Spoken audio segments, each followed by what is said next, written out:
Well, good evening and welcome everyone. The June 13th, 2024 meeting of the Corvallis School Board is called to order at 6:41 p.m. Thank you for your patience as we got started this evening. In the interest of public health and safety for all community members, especially immunocompromised individuals and their families, the Corvallis School Board will continue to offer a virtual option for board member and district personnel participation. Additionally, public comment is available at some meetings, both in person and virtually. Information about how to provide public comment is available on the Corvallis School District website. The board agenda and packet, this is doing some feedback, as well as the link to the district YouTube channel are available on the school board webpage on the district website. Public meetings are live streamed on the district's YouTube channel and a recording is posted to the same channel typically the day after the meeting. Tonight we have Directors Finger McDonald, Hawkins, Largent, El Abdabra, Co-Vice Chair Tomini, and myself in attendance in person. Co-Vice Chair Jones will be late this evening. And the first item on the agenda is board member reports. Does anybody have a report?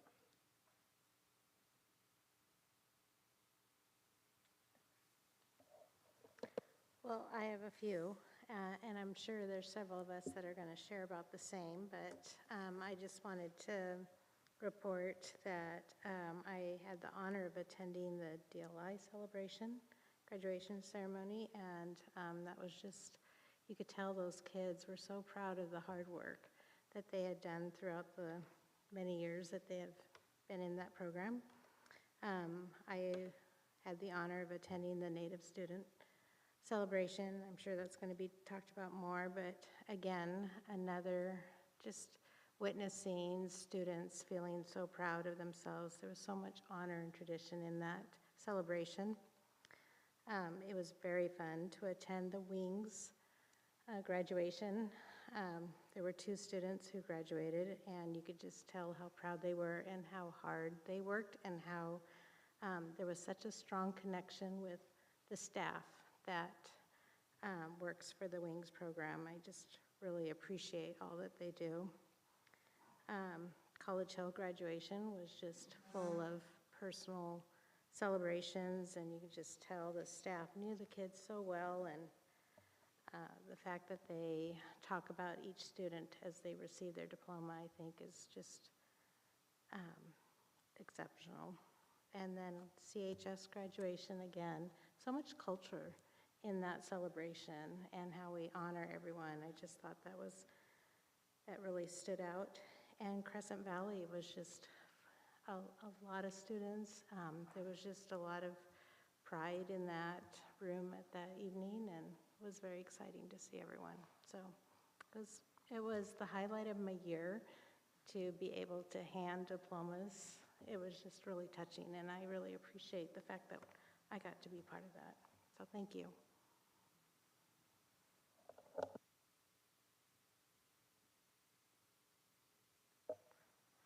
I do have a few reports. I shared with the board a brief reports about my May 18th when I hosted a government community corner that the city of Corvallis holds at the public library for elected officials, available for community members to share their concerns and comments or asking questions. So it's an opportunity. I wanted to reiterate if board members would like to use that opportunity to connect with the community, to listen to their questions or feedback.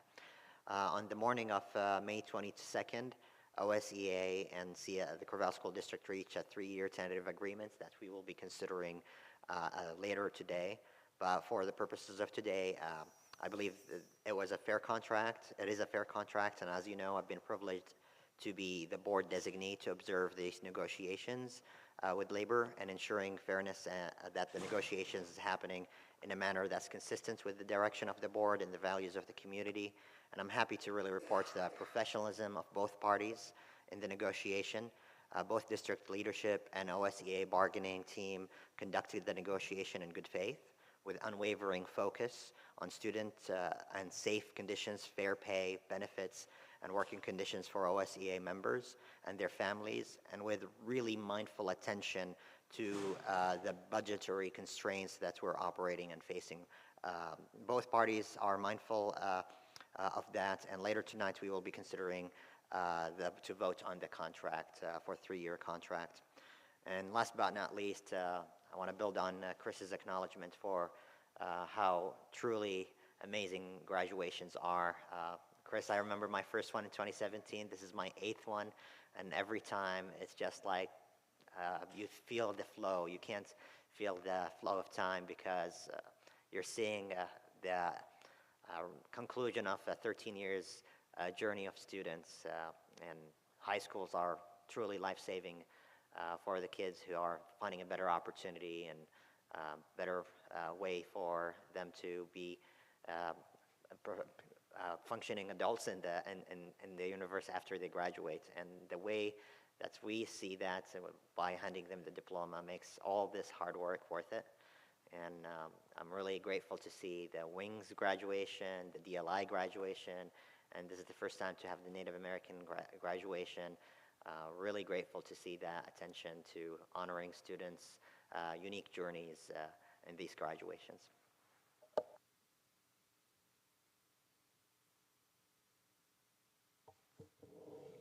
So just building on what my colleagues have shared up here as well, the end-of-year celebrations have been so incredibly meaningful. In addition to graduations, which were just such a beautiful acknowledgement of what students have done, achieved, tried, the relationships they have with each other, with their staff, with their families, and all of the support that's come together in community to help them reach those goals, as well as hearing about all of the amazing pathways that students are headed toward and the diversity in those pathways and how well students have felt set up to really go on and meet their own goals and their personal goals and pathways was really meaningful to be a part of. I also enjoyed being part of many music celebrations toward the end of the year.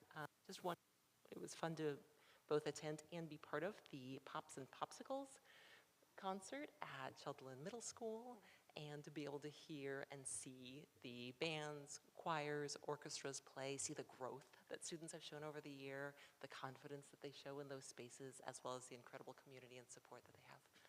So just has been so meaningful as I know many of you have mentioned too, the challenging work that we often are engaged in on school as part of the school board, to be able to have those moments to really celebrate together in community, students, staff, their families, is what this is all about.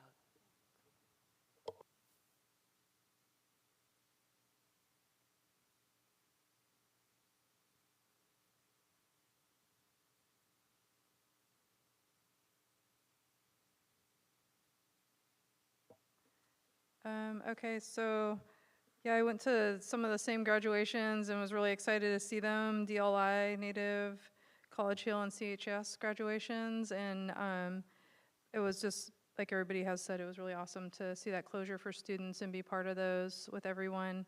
And I also attended the last Delta meeting of the year as well. Those are always great to be at. Or was it the DEDI? It was DEDI, sorry. Yeah, Delta's next week. Isn't it? I went to both of them. See, okay, sorry, it's been a long last end of the year, y'all, so thank you. Yeah, I did have a graduate at CHS, so that was extra special for me too at that one. And so Delta and DEDI, both of those last meetings of the year. And then just wanted, since we're at the beginning of the meeting and there's a lot of people here, I just wanted to do a special thank you to Lincoln Elementary. This is our last meeting here before we head back to the district office next year. And since there's a crew here to hear that, I just wanted to mention that at this time and probably later too, and all the tech support that comes with holding the meetings here as well. Much appreciation for the accessibility that this space offers, and not that the district office doesn't offer that. It's just a little bit of a bigger space that can accommodate for meetings like ours tonight. So just wanted to say thank you to the Lincoln community for that. And so yeah, the next thing on the agenda is the Oregon School Board Association and National School Board Association updates. So I'll be brief. In the report, you'll find some updates from NSBA and OSBA. One thing I want to highlight, that's NSBA have published its new vision, mission, and slogan, and I'm grateful to have been part of the developments of that. If you remember, one of the keynotes in OSBA shared with us the power of saying each student instead of all students and how it really lands.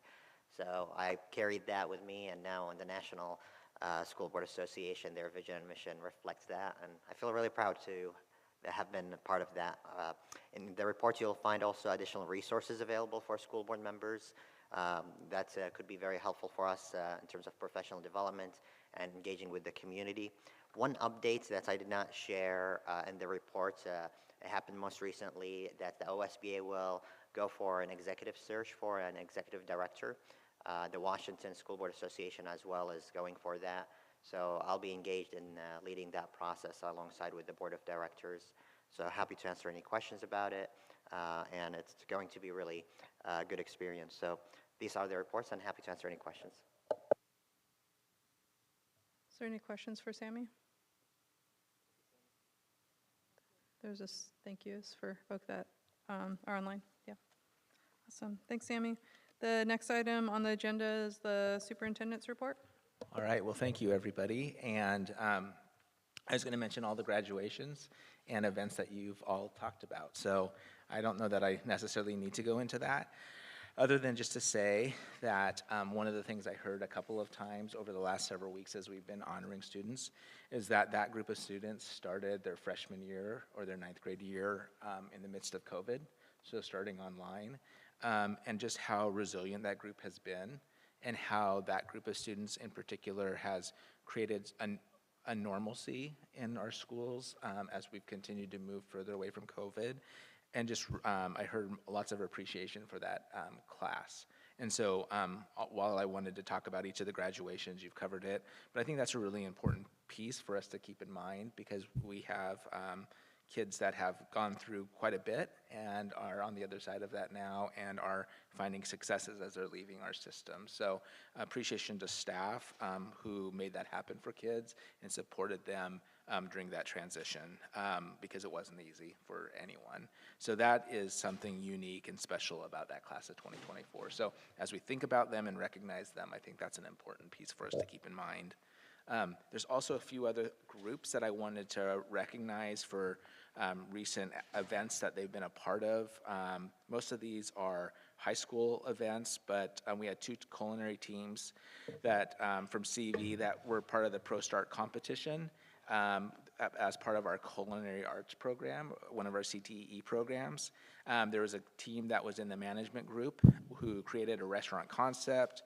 They had to sell the judge. It had to include blueprints for a restaurant, a business plan, a SWOT analysis, and marketing tactics. And then there was another group focused on culinary, and they needed to put together a 3-course meal in an hour, as well as the design of the menu and the cost. That management team took third at the competition, and all those students who participated earned a scholarship based on that. So that was a pretty cool opportunity, and the CV culinary space has really just been doing great things this year. It's been a fun place to walk through and see what kids are up to, because they're all really excited when you come through. Another thing is that we have had that signing day at LBCC for a few years now, where students are signing into specific programs they want to be a part of. And so this year we had 14 students participate in that signing day. You know, it's the concept like in sports where there's a signing day, there's a CTE signing day at LBCC, and students are signed from CHS, CV, College Hill, in the areas of automotive tech, heavy equipment, diesel, industrial pipe trades, and welding and fabrication. So again, a good showing, and those students now have pathways towards careers. So that's always great to see. Also, from CHS, we had 2 Corvallis High School students who've been selected for the National Sources of Strength Peer Leadership Advisory Council, and that's Kaylee Pickering and Quinn Snell. And they join 18 other students from across the United States to grow their leadership skills, provide information on their experiences with sources of strength, and plan and participate in sources of strength national campaigns. which I'm sure Chris is happy to hear because you helped us to get sources of strength off the ground in the district, which is a real pro-social suicide prevention program that we've been able to have over the years. It initially started with support through the Benton County Foundation. One other thing that I think is important for you all to know is that for next school year, based on changes at the federal level, we're going to be able to provide free meals to all students in CSD at all of our schools. That will not require students to fill out a free and reduced lunch form, and that will be across the district for the whole year, which is exciting. It's sort of like during the pandemic, there was a time when meals were available to everybody. It's going back to that and making sure that all students have breakfast and lunch. Finally, actually I had two more things. The next thing I wanted to highlight are our retirees for the year. So I'm going to go down the list and identify the last place they've worked, because some folks have been with us a really long time and they've been in lots and lots of places. So Patsy Meeker at Linus Pauling for 5 years, Wendy Kirsch at CV for 6, Chris Rondo, administrative assistant at Adams, 18 years, Marcy Hermans, office manager at Bessie Coleman, she's been with us for 20. It's okay to applaud for these folks. Mary Frederick, administrative assistant at CV for 20. Debbie Macbeth, teacher at Adams for 20. Alina Hogrebe, an educational assistant for 24. Marta McCracken, a teacher for 25 years. And then the numbers just keep going up. Chris McGowan, CHS, 26 years. Bonnie Ryan, registrar at Crescent Valley, 28.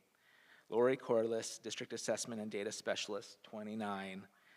Cherie Taylor, most recently at Urban Farm, 42. And Karen Sealander, who's done risk management for us. The other day we asked her and she said about 53 plus. So it's pretty incredible, some of the folks and how long they've been members of our team and the institutional knowledge they hold, and they will definitely be celebrated but missed as well. So pretty cool. The last thing I have is an appreciation for Chris and for Melissa. Those two helped us to negotiate the charter contract, which is in the packet for tonight. So a 5-year renewal with Muddy Creek Charter. This is the second time I've been a part of that renewal, and I have to say it went very smoothly. And I appreciate both of you for your work and effort to make that happen. So with that, that is the end of my superintendent's report. Thanks, Ryan. Any questions? Oh, go ahead, Sarah. Yeah, I was wondering, I know there have been issues sometimes because students who are identified as receiving free or reduced lunch often also get fees waived or other supports. And I was wondering, if we're not having students fill out those forms, how we're going to make sure we're identifying those kids so that they get the support they need to be able to participate in our programs. Most of our programs are not fee-based, so we've worked really hard over the last several years, or last 8-10 years, to eliminate that. We're still working through the details on some of the things that are beyond the district that students have access to based on how they've qualified in the past. So we're working through that. This is a situation where a lot of districts are in the same scenario now, and so we'll be able to figure it out and work through it together. But that's a great question, and one we've been wrestling with. And at the end of the day, it's just pretty awesome that kids will be able to walk into school and get their needs met related to nutrition services. Well, then there's no stigma because it doesn't mean anything if. Exactly. Any other questions or comments for Ryan? I had, or were you going to, oh, you're just addressing, okay, sorry. Yeah, I was seeing a hand reach. I was just going to comment on the free meals too, that's pretty amazing, and that's it's so helpful for so many people. It means a lot for a lot of, especially the families that are just right above that line a lot of times, and so just wanted to recognize that, and I'm glad that the district is doing that. Can you say again where people fill that out? Because I think sometimes people don't know where it's at if they haven't filled it out before. You're not going to have to. Oh, you don't have to? That's just all? Yeah. Okay, I missed that somehow. That's okay. I'm glad you asked. Yeah. The clarifier. Yeah. Yeah. Okay, that's even better. Yeah. Well, and the other thing I think about is, evenings when you're trying to balance all those things, and that's just one more stressor for a family to get prepared for the next day, and you can just kind of put that aside too. So I think that's a real value for families. Or even waiting for the approval letter takes a while sometimes, and so that's great that that barrier is not there. Thank you for clarifying that. And you had mentioned the graduating seniors starting online, and that I just wanted to underscore that's such a big achievement for students all over the state, and including the students here, to be graduating, starting in that modality, and the shifts that came with it and learning for them back and forth, and that's pretty awesome. And now we're getting into that mode where some of the students, the kindergartners and new students coming in, would not have had any impacts. And so I'm really happy that we're starting to transition into students in the district having not had any of those COVID-related impacts in the classroom. I know they did in life, but like in the learning environment. And I'm really happy for the teachers and staff too, that that's starting to shift a little bit too. So, and I forgot to say thank you to all the staff and teachers, because more people are here right now than there will be later for it being close to this into the school year. But yeah, so thanks, Ryan, for letting me use a tiny moment of your report. Totally. Okay.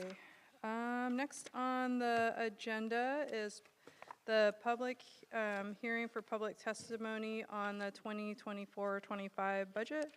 And just for clarity for folk, there's 2 public comment periods, especially for folk that are watching online this evening. One is specifically for the budget, and then the other one is for general public comment. So if people hear public comment stuff read twice, that is why.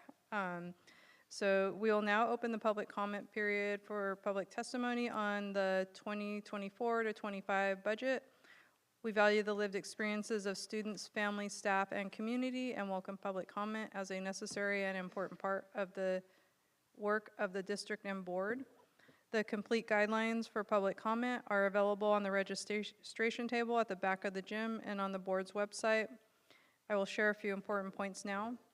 When it is your turn to speak, please come forward and have a seat and direct your comments to the board. Please make sure you turn on your microphone. The green light will come on when it's on. Speakers may offer objective criticism of district operations and programs, but the board will not hear complaints concerning individual district personnel. As a reminder, you will have 3 minutes to make your comments. There will be a green light in front of you. At 30 seconds, the light turns yellow. I try to get people's attention, but oftentimes you're reading, so you don't see me waving at you, that you're at 30 seconds. And then the light turns red when your time is up. At that point, I do ask people to wrap up what they're saying, and do have to interrupt people sometimes, so apologies ahead of time on that. And then following your comments, the board will have 3 minutes to ask clarifying questions, but are not able to engage in conversation. So we're not able to ask you questions, or you're not able to have a conversation with us. We can ask clarifying questions on what you provide, which is always hard for us because we like talking to the public. And if board members would like to revisit a topic or an issue brought up during public comment, they may do so at the appropriate time in the agenda. And before you start your comments, please state your name for the record and state whether you reside within the school district boundary. Don't forget that part, please. Sometimes that happens too, and then we have to be like, wait. So do we have public testimony for the budget?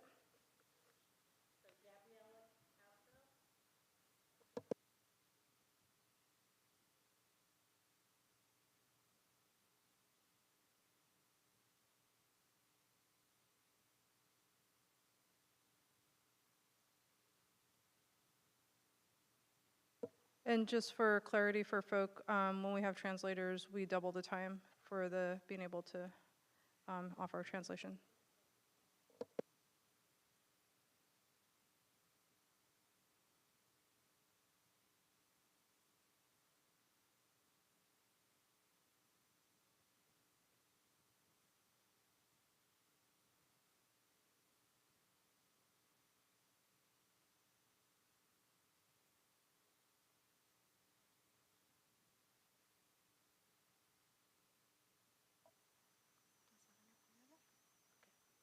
Oh, buenas tardes a todos.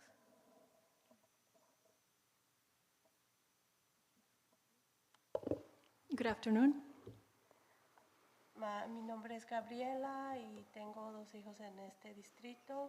My name is Gabriela. I have 2 children in the district. Estoy aquí porque estoy muy triste, muy frustrada, enojada. I am here because I feel very sad, very upset, very frustrated, Porque no han reducido, pero tratan de reducir el presupuesto para arte, que es una clase que bastante les gusta a los niños y que les beneficia también porque pueden usar sus manos, pueden usar todas sus destrezas y también porque... I am really upset because I know that you will be reducing the art classes, and this is something that it is very beneficial for children. It's something that in which they can use their hands, they can be creative, they can create, and they have a lot of fun. They can enjoy themselves. Y también porque el tiempo para que los niños vayan a la biblioteca también se está pensando en reducir y pues es otro tiempo que los niños usan para relajarse de lo que están aprendiendo en matemáticas, en lectura. Aparte ellos pueden escoger su propio libro y sentirse un poco ellos mismos. Also, the time that the students are going to be allowed to go to the library is also being reduced, and this is an important time for them to also relax, to be able to feel a little bit free from the learning of mathematics and other subjects, and a time in which they can select their own book, select their own reading, and be more themselves in a relaxed environment. Y también ese es un ejercicio para que su cerebro pueda crear nuevas conexiones y pueda aprender mejor en la escuela y en la vida. And these activities are really good for their brains to create new connections, and they can improve their life overall in general. Y por último, la clase de música, que es bastante buena, no tanto para los niños regulares, pero especialmente para los niños que tienen alguna discapacidad, o sea, como autismo y otras, déficit de atención. La música les ayuda muchísimo, muchísimo, porque, yo no sé, pero les ayuda. And lastly, music classes, which also are beneficial not only for any child, but especially to children who have a condition or a disability. Music helps them. Disculpe, I'm so sorry. Se me olvidó lo que dijo la música. Excuse me, I'm sorry.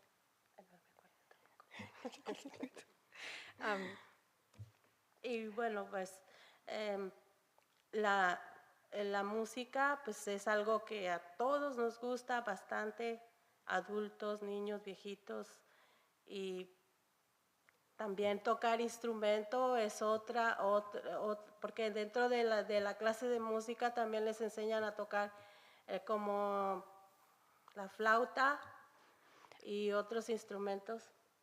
Music is something that everybody from every age enjoys, and they also teach them to play instruments, to play the flute and other instruments like these, which enhance their abilities and skills. Y cuando los niños tocan la flauta es algo que pueden soplar, y al soplar dentro de su cuerpo se desarrollan otras conexiones como en su metabolismo de su cuerpo. Y también de soplar es bastante bueno para los niños que no pueden, tienen autismo. When they engage in the blowing air into the instrument, this is something that benefits their body connections. Their metabolism is affected by this action of blowing into the instrument. And this is something that is very beneficial for students with autism. Y me gustaría que reconsideraran buscar otras alternativas de reducir otras partes menos importantes, como la clase de salud podría ser, en las escuelas preparatorias, que eso lo podemos enseñar nosotros mismos en nuestra casa, o su doctor le puede ayudarle a los niños cuando van a su visita, e instruirlos un poco. And so I would love to ask you if you would be willing and consider to reduce, to keep these classes and instead make reductions in other areas that are perhaps less necessary, such as perhaps health class at the high school level, where health is something that can be taught and developed these ideas at home or in the doctor's office with the students. Gracias por escucharme y espero hagan I'm sorry, but algo con respecto a mis peticiones. Thank you for listening to me, and I hope that you can do something about my requests. thank you. Is there any questions from the board? Gracias, Gabriela.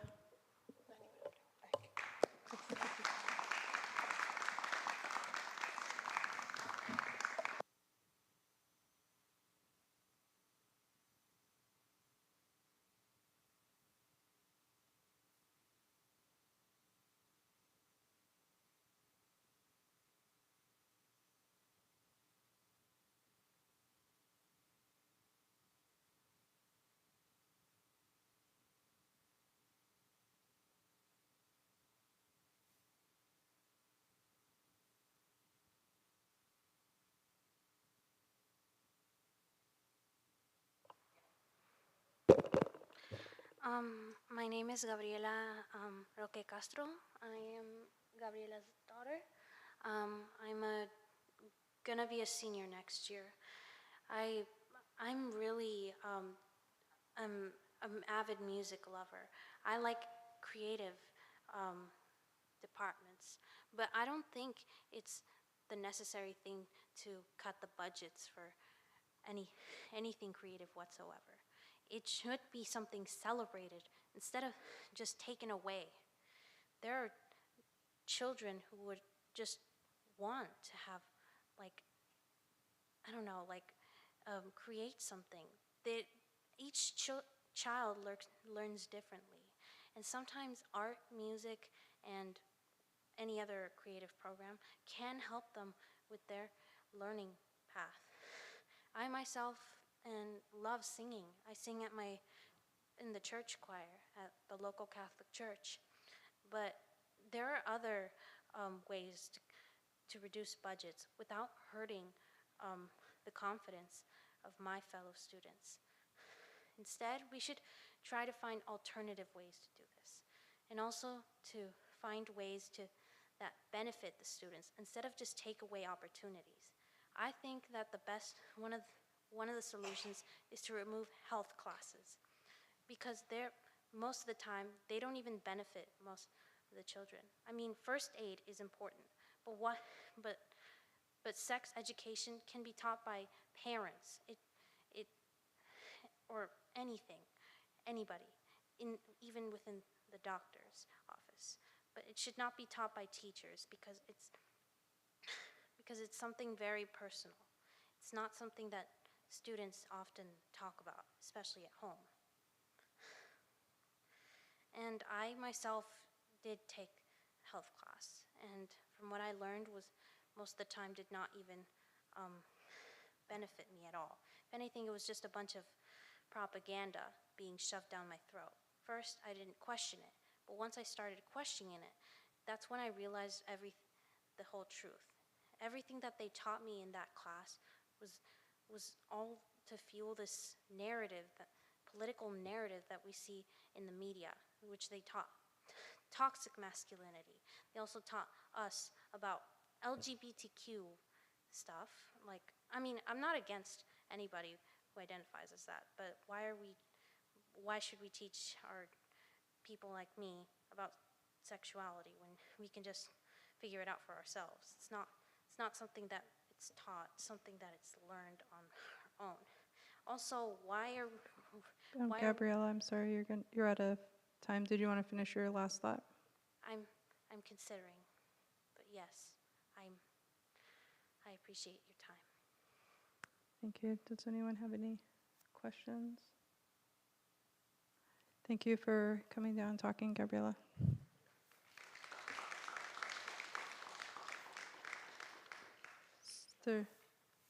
Okay. Hearing no further comments, the public comment period for the 2024 to 2025 budget is now closed. And next on the agenda is resolution number 24-0601, adopt budget, make appropriations, impose property taxes and category taxes. And Lauren is available to answer questions if we have questions. This is for the board part. Nobody has questions. Okay. Is there any discussion?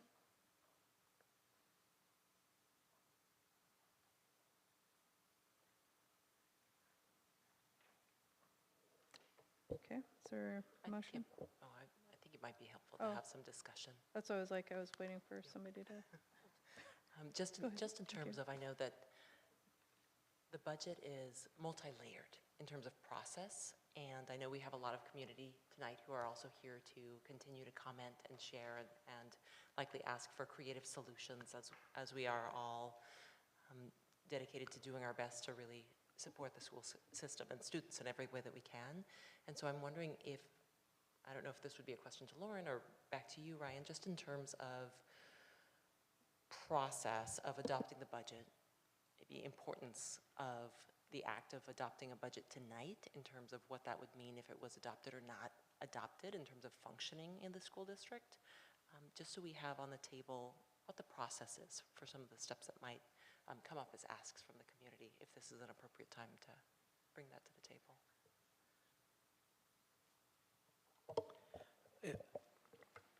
We're required to have a adopted budget by the end of the month, so that we're able to make payroll and compensate folks over the summer, to do anything that we need to do related to any facilities. All those things are would basically, like as we think about the federal government, and sometimes they talk about government shutdown, it's conceptually the same thing.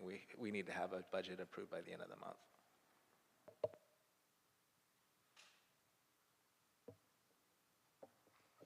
If it's okay, I would like to ask Lauren some questions that we have asked in the budget committee, but to really elevate them again for the record, if that's okay.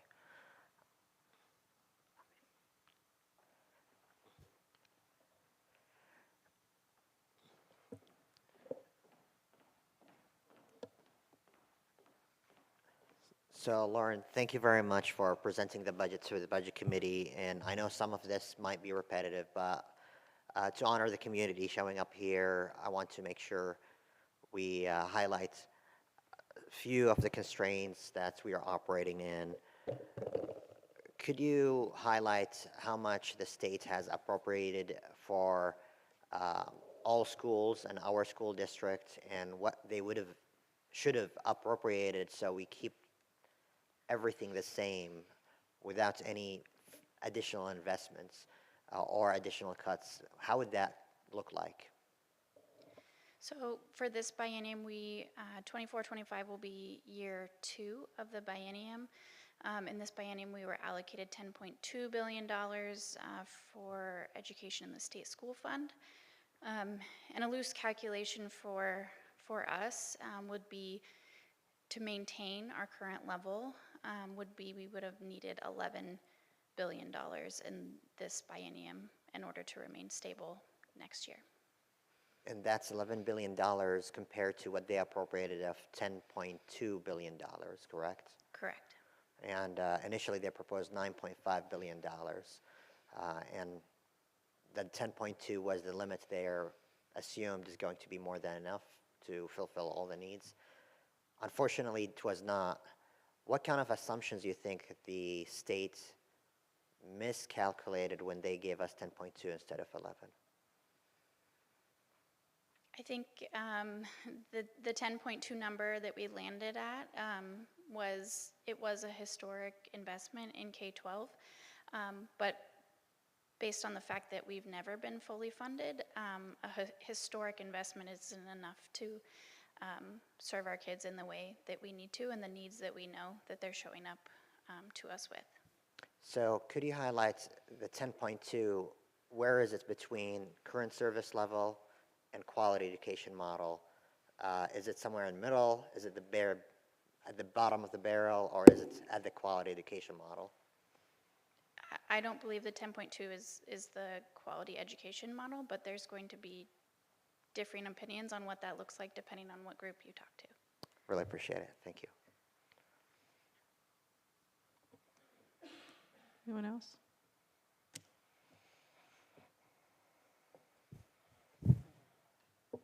And just sort of continuing on the funding issue, in addition to the allocation from the state, we are this year coming to the end of our pandemic funding, that's correct?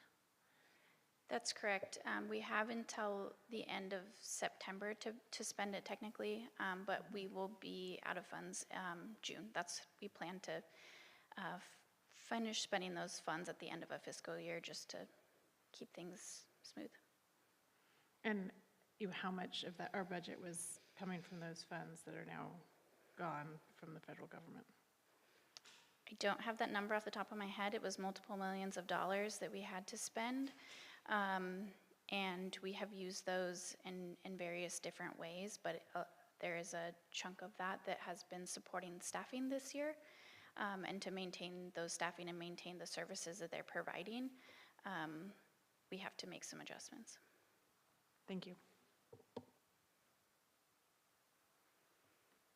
Any other questions or comments?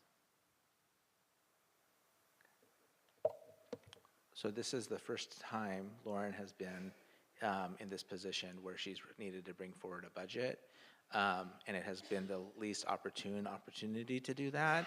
So I appreciate Lauren and her ability to work through some really difficult and challenging times and come forward with a balanced budget. I know that there are questions about priorities and what's available and what we're able to do, and Lauren has brought forward the best budget in her ability to do so, and I appreciate her for doing that.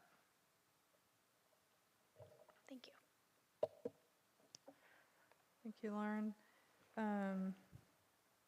I just wanted to mention that the budget is really tough, and I don't know if I should say this now or after. I think I can say it now, yes. And just knowing that the dollar amount looks high, that came in at one point from the state, but the percentage that's being invested in public education has been declining over the years.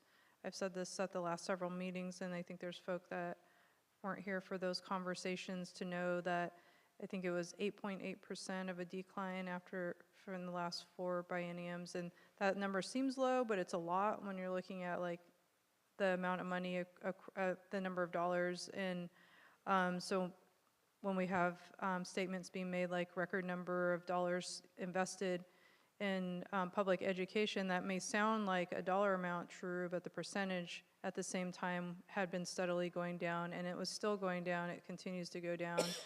And so the advocacy of trying to help the state remember its commitment to public education and funding it properly is really important. And I wish we were not in this budget situation that we're in. I know that every single person works for the district because they care about students and they care about the community, they care about the future, and so any kind of decline that impacts people's ability to do what they want to do to help that work move forward is really heartbreaking. And I just wanted to mention that again, since again, some of you all weren't in some of our conversations around the budget before we prepare to make a motion on that. And yeah, did you have one more thing? Okay.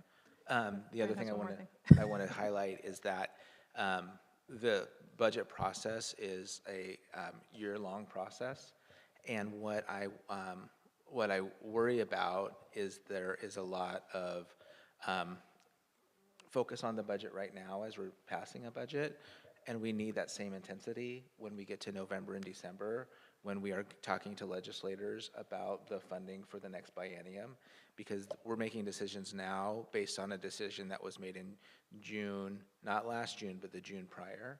And so we have work that we need to do, and we have a community that's invested and believes in public education, and I just don't want to lose that in the midst of, you know, this is the end of the budget process, we're moving into summer, we're gonna move into the fall. We just can't lose that because there is work that has to be done for us to be able to have a solid budget as we go at next June when that is adopted for the following biennium. Thanks for that, Ryan. And for folk who weren't at other conversations, the Oregon School Board Association's Legislative Policy Committee has suggested PTAs be ready for those conversations as they're coming up. That's the recommendation, and how to engage is through your PTAs and PTOs. And you have board members that serve in capacities on the LPC, is what it's called, as well. That's Sarah and myself. So if you want to learn more about that kind of engagement or us to bring things to those meetings, feel free to let us know too. And that's related to budget advocacy. I know we're talking about the budget for this year, but continuing what Ryan was saying about it's an ongoing process. It doesn't end today, and we'll be ready to roll with you all. Yeah. If there's no further discussion, does anyone wish to make a motion?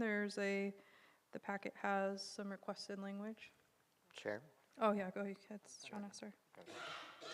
Oh, I was She just wants going to to share make another something comment, else. if that's okay. Yeah. Discussion. Sorry to keep dragging. That's on. okay. I think these moments We of still have a few more minutes on this holding topic. things and then, and knowing that the community is here listening as well. I think one of the most challenging things in moving toward a vote for this is that knowledge that as a board, it isn't within our jurisdiction or our role to make those FTE determinations or to decide where the budget goes in terms of specific areas or program areas, and that's a hard thing. I just want to acknowledge that too. I know from at the board level as well as district administration and in your work, working closely with schools, principals, and other staff too, we care very, very deeply about a lot of the things that are coming forward and want to hear about those things.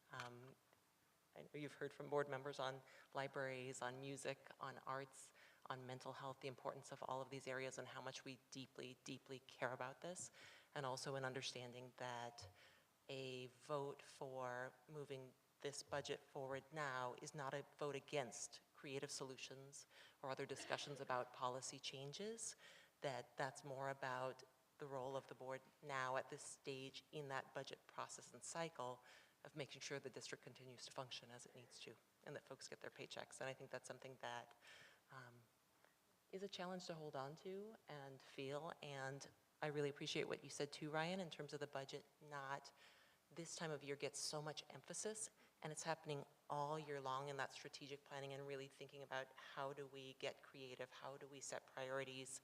And so hearing from the community is so helpful in terms of understanding and shaping board goals and district goals and work that happens all year long and that we want to have continue all year long. So thank you. Yes.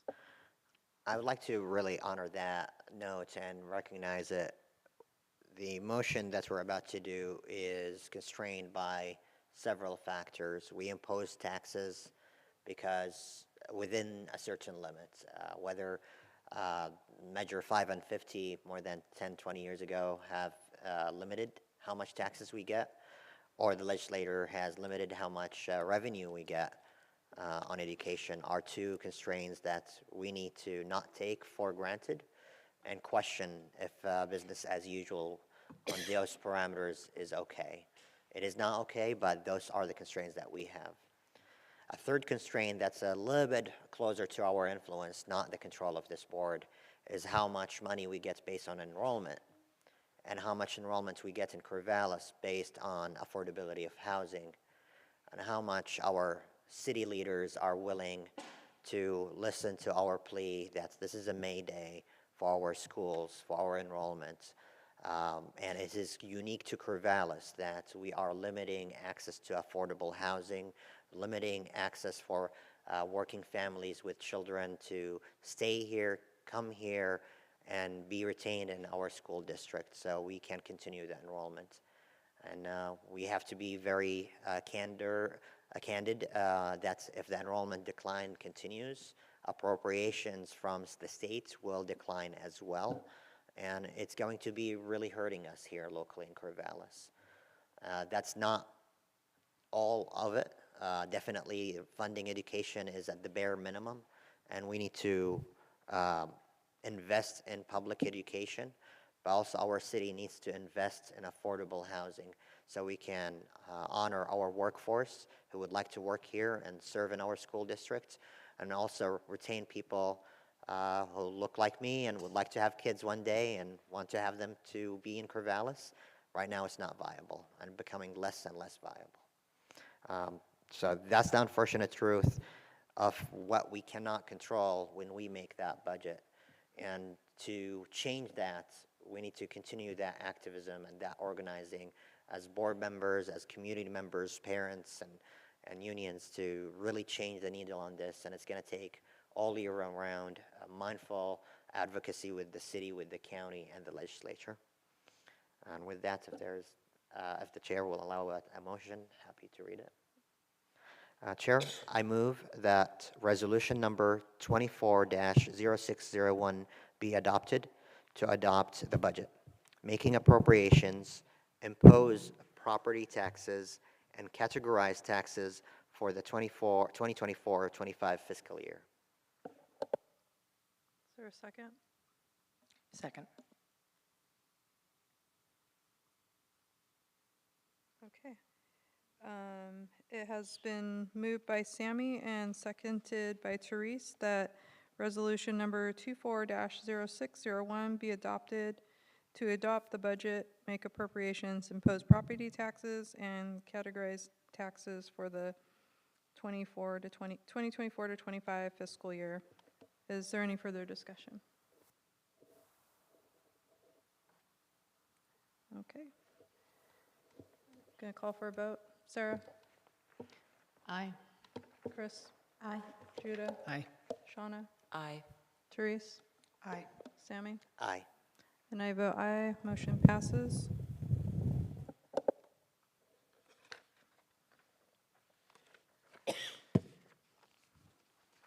Sort of feels a little bit like one of the heavier motions we've passed, and I just wanted to say I'm really sorry that we have to pass the budget like that, you all. Yeah. And then next item on the agenda is public comment. I have to reread the whole thing just so you all know. It's part of the public meeting laws, so bear with me as I reread that. We will now open the general public comment period. We value the lived experiences of students, families, staff, and community, and welcome public comment as a necessary and important part of the work of the district and board. The complete guidelines for public comment are available on the registration table at the back of the gym and on the board's website. I will share a few important points now. When it is your turn to speak, please come forward, have a seat, and direct your comments to the board. Again, there's a button on the thing to turn the mic on, and you will see a green light. Speakers may offer objective criticism of district operations and programs, but the board will not hear complaints concerning individual district personnel. As a reminder, you will have 3 minutes to make your comments. The light is green at 3, and then at 30 seconds it is yellow, and when your time is up it is red, and at that time I will have to let you know your time is up. Following your comments, the board will have 3 minutes to ask clarifying questions, but are not able to engage in conversation. And again, this is a really hard part, that we cannot have that dialogue with you. If board members would like to revisit a topic or issue brought up during public comment, they may do so at the appropriate time in the agenda. Before you start your comments, please state your name for the record and state whether you reside within the school district boundary. And I know we do have some comments, so Kim is going to start calling folk up.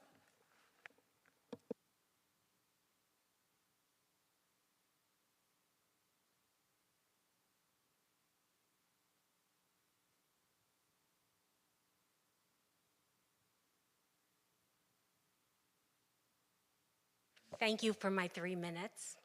I'm Dana Zachary. I live in Corvallis in the boundary of the district, and I'm a former librarian with the school district.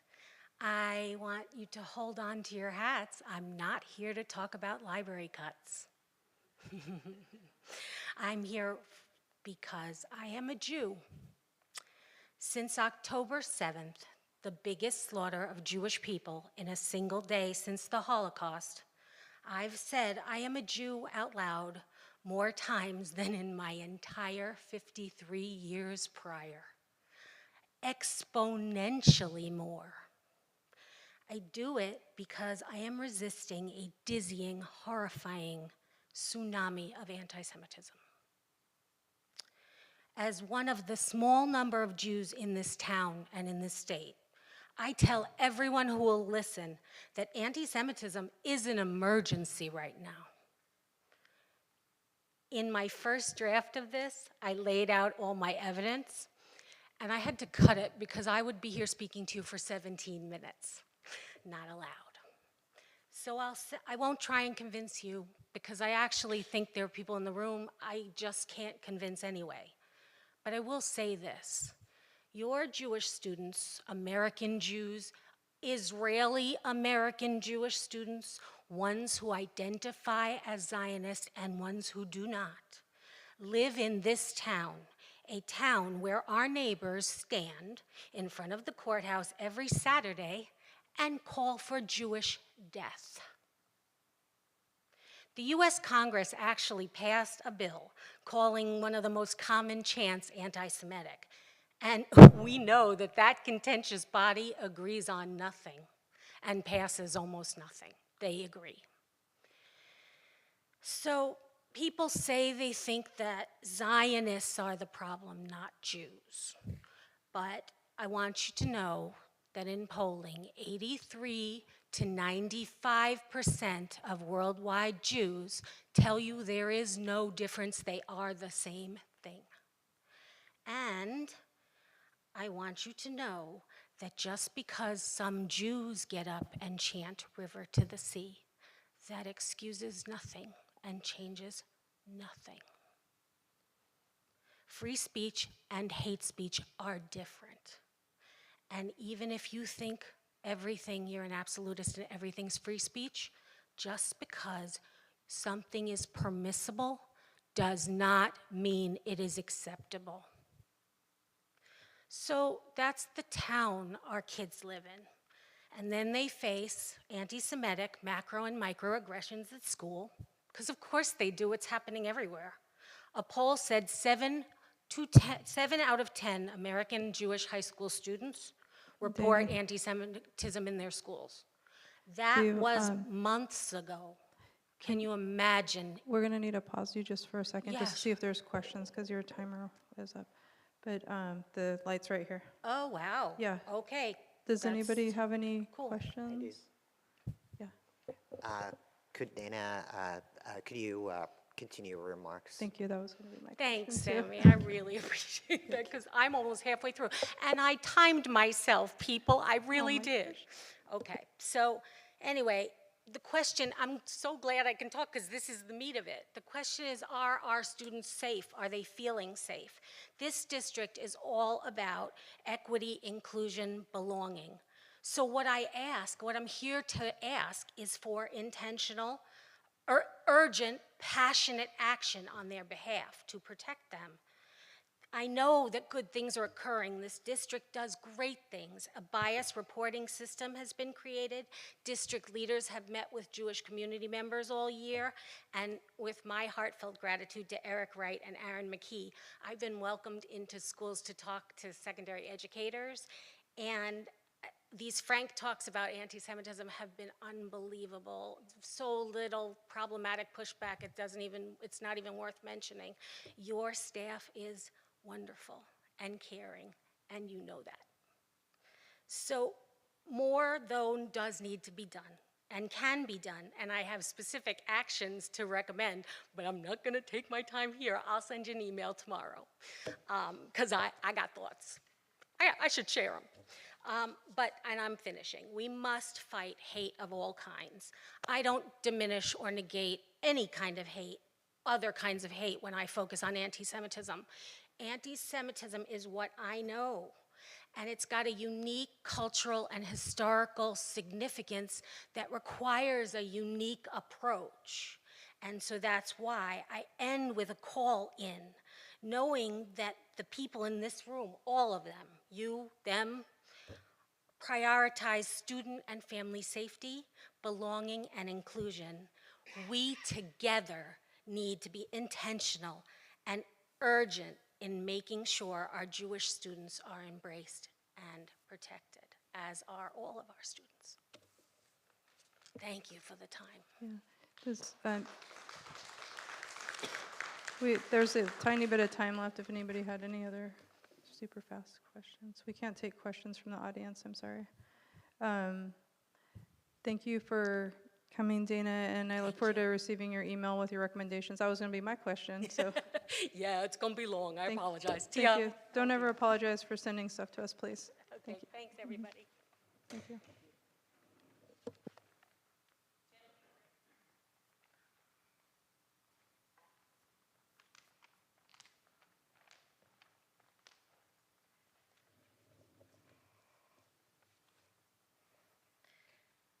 Which one?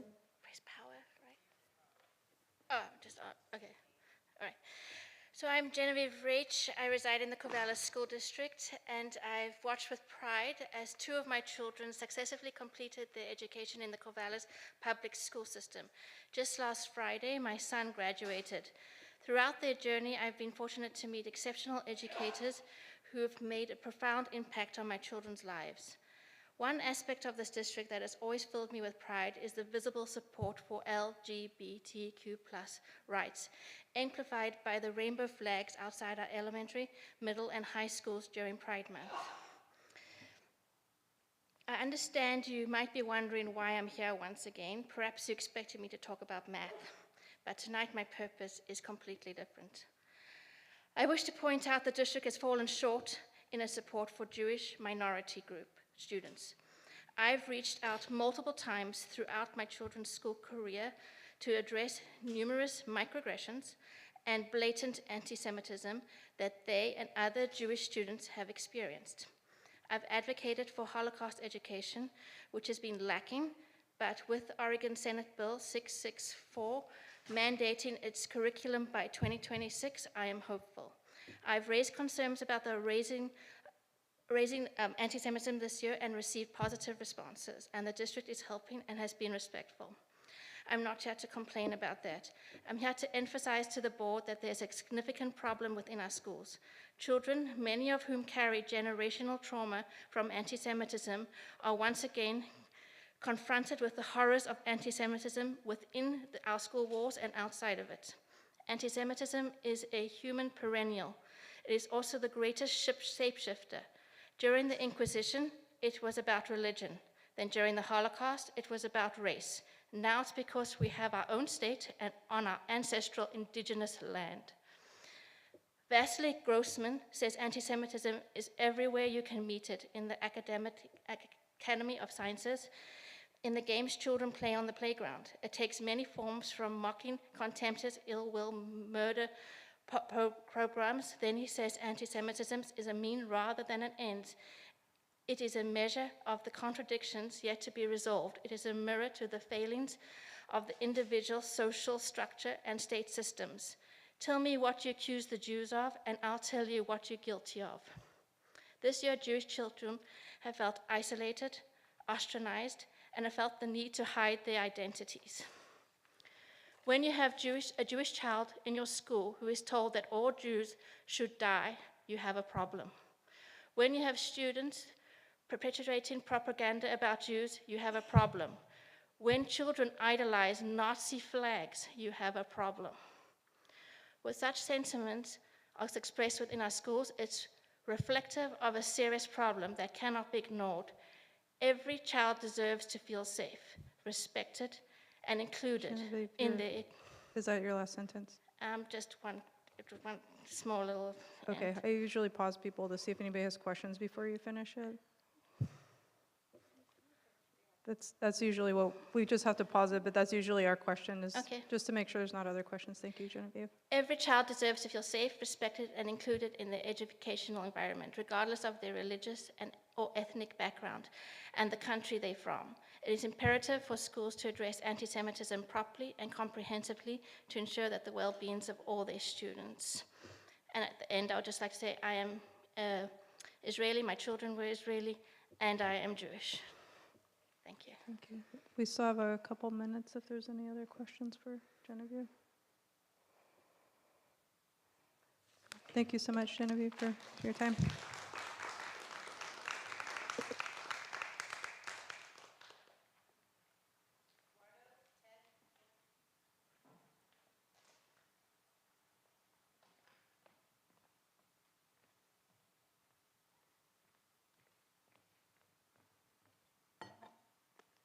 I'd like to thank Genevieve for sharing her story with us first.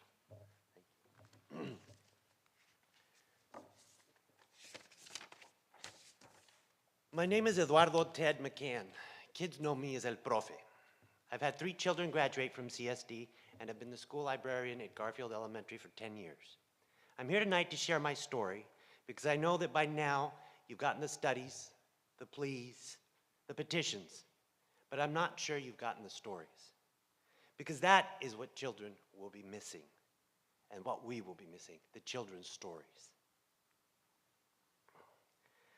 I'm an immigrant to this country. I grew up in Mexico, and my passion is to work with Latino children.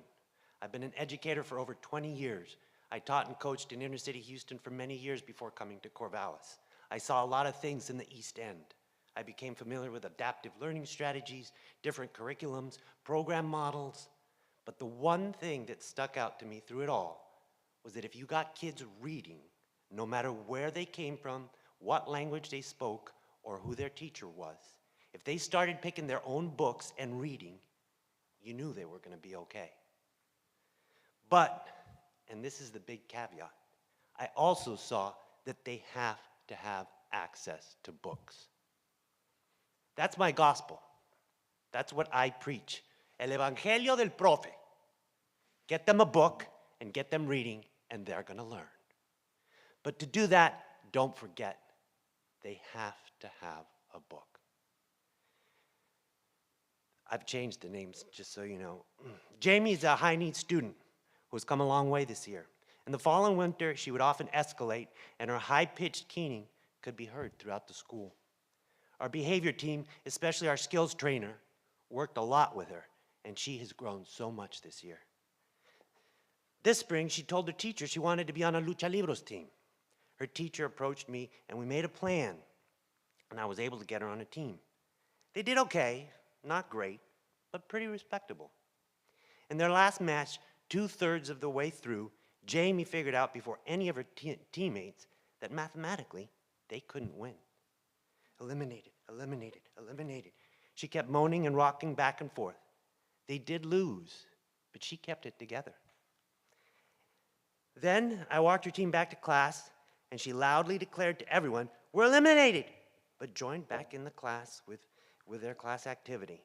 Later that day, the teacher told me that she had heard her quietly murmuring to herself, "I gotta read more, I gotta read more, I gotta read more." Jorge is a first grader at my school. He's kind of quirky and opinionated. This spring, he figured out that he can come every day and check out a new book. So most mornings, I arrive at school, and even before the bell rings, Jorge is coming crashing through the door. Eduardo, Often, I got to pause you for a second. I'm sorry. Can you go ahead and, Can you yeah, finish? thank you. just a Yeah, little sorry, bit but we just have to make sure. I just have to follow the rules, y'all. Thank you. Often, he will be waiting for me there before I even get there in the morning. He walked in the other day and gently, mind you, gently, because that's not entirely how he rolls, he placed this book on the circulation counter. "Profe, this is for you. I learned to read with this one, and you don't have it here. So I brought it so you can put it in your library. So I'm here to ask you, to demand, to beg, whatever it takes. Please figure something out so that we don't have to apologize to our students and close the doors to the library when they want to come in and get a book. Because as you heard, I gotta read more, I gotta read more, I gotta read more. Thank you. There's still 2 more minutes left if anybody has any other questions. Thank you, Eduardo.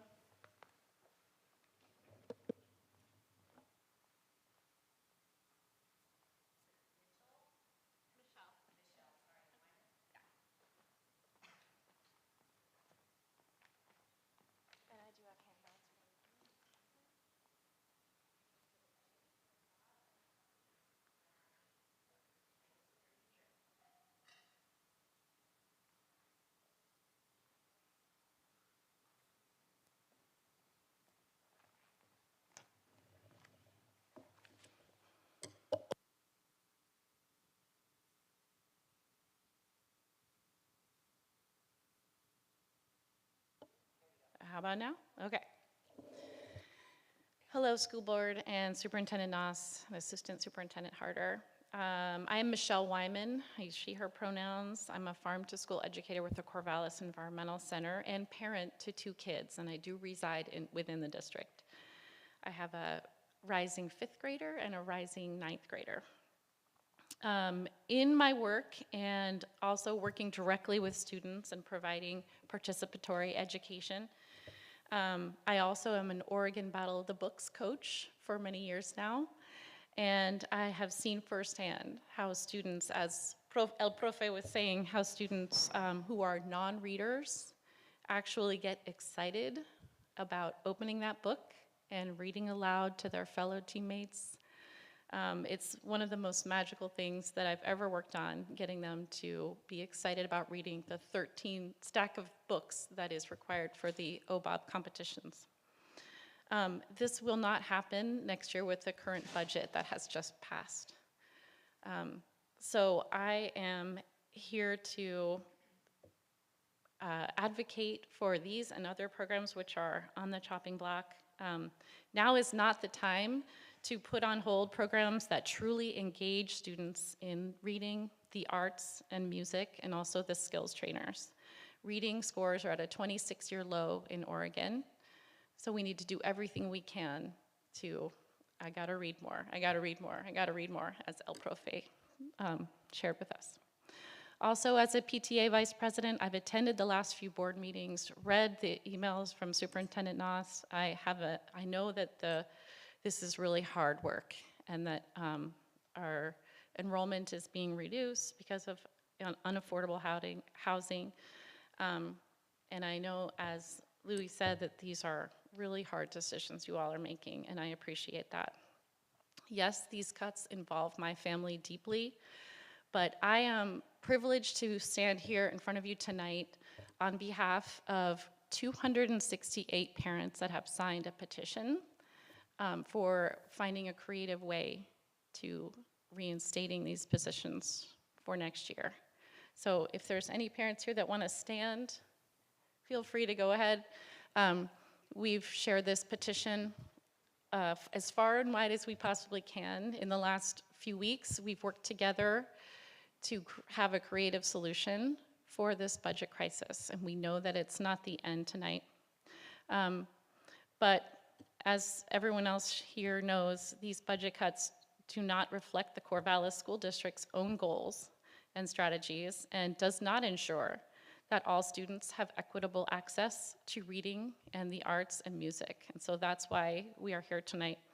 And I'm convinced that pulling these very engaging and participatory educational aspects of our kids' days in Corvallis School District will cause more parents to disenroll from the Corvallis School District, thus furthering the budget cuts. I also have, not only do I have 2 daughters that have gone through Oregon Battle of the Books competitions, but I also have a daughter that felt she was not good at art until she was accidentally put into art class, and it made her year and was very important to her mental health. So I am here to read the petition that I handed you. So And I know I Michelle, have no time. I know, I was like, you're out of time, I'm sorry. Does anybody have any questions? Go ahead, Sammy. I'd love to hear the petitions. Thank you. We would like to hear the petition.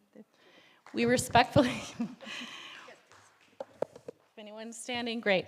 We respectfully request that funding be restored to essential staffing positions in Corvallis School District, including the whole school district for the 2024-25 school year. In order to meet the budget shortfall while still providing a robust student experience, we request the following actions be taken. 1, school board call a special meeting to pass a revision to the reserve policy, which will reduce the minimum reserve balance to 4% rather than the current 5%, creating approximately $954,000 of surplus ending fund balance reserves. 2, Superintendent Ryan Noss worked collaboratively with principals to use this newly available surplus to prioritize the following: reinstate skills trainers and inclusion assistants across the district, restore library, art, and music as much as the budget allows.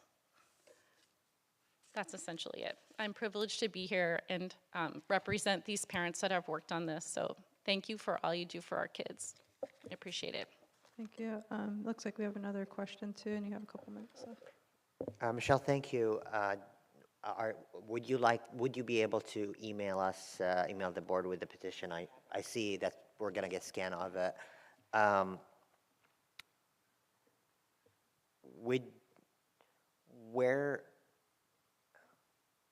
My question is, given the sentiments of the petition, and I know probably you can't speak on behalf of all, if the action of lowering the reserves will triple the pain next year, Yeah. is the sentiment that we should still go for it? We know that we are not done, that we will need to go to the state for continued support for these essential participatory education components of our students' day. But we also know that if they are cut now, that will make them really, really difficult to claw back if there is more funding available from the state. Okay. And we know that further parents will remove their kids from the school district and then further the problem for next year. Appreciate it. So that's why we're here. Thank you. One more question. I would like to maybe ask you if you can follow up in an email from the budget committee meeting that we had before. And if you can really reflect on I'm going to review the petition, but I would like to see what discussions we had during the budget committee meeting, the last budget committee meeting, and the petition, and if you can find any overlap or any contrast, and if you can highlight that to the board, I would appreciate that follow-up. Okay. Thank you. You're just about out of time. I just wanted a really quick clarifying question. Just to reemphasize, you all are aware we can't dictate what positions would get filled if there was a reserve thing done, right?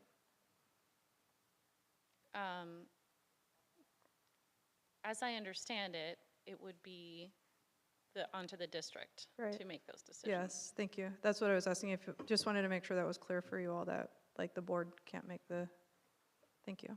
But the board can make the decisions on how much to put into reserves. Right, yes, thank you. I just wanted to make sure we had the, yeah, thank you. Thanks. Appreciate you. Thanks, Michelle. Next.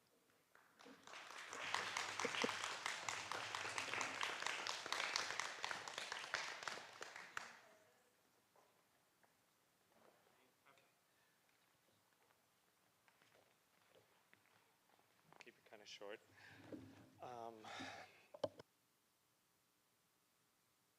Hi, you guys can hear me? Everybody? All right.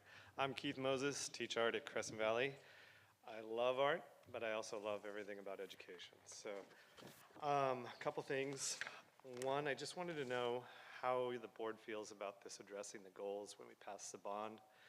There was some wordage in there about how it would support arts, support PE, those sort of things. And is that sinking in that we're letting those things kind of slip after we just spent all this money to build beautiful schools? The other part, we're not really looking at like the big picture, I think. We're talking about kicking the can down the road a little bit here financially, but yeah, enrollment is shrinking, and is this just another little stopgap until a bigger decision has to happen? as far as restructuring schools, as far as the size of our district, what we do. I think more transparency, more discussion with the community, I think would be helpful about that. Also, looking at the staffing decisions, I know the board has nothing to do with that. That is a district decision, and then that filters on down to each school. But I feel like temporary employees, particularly tertiary employees in art and PE like this, really get the short end all the time.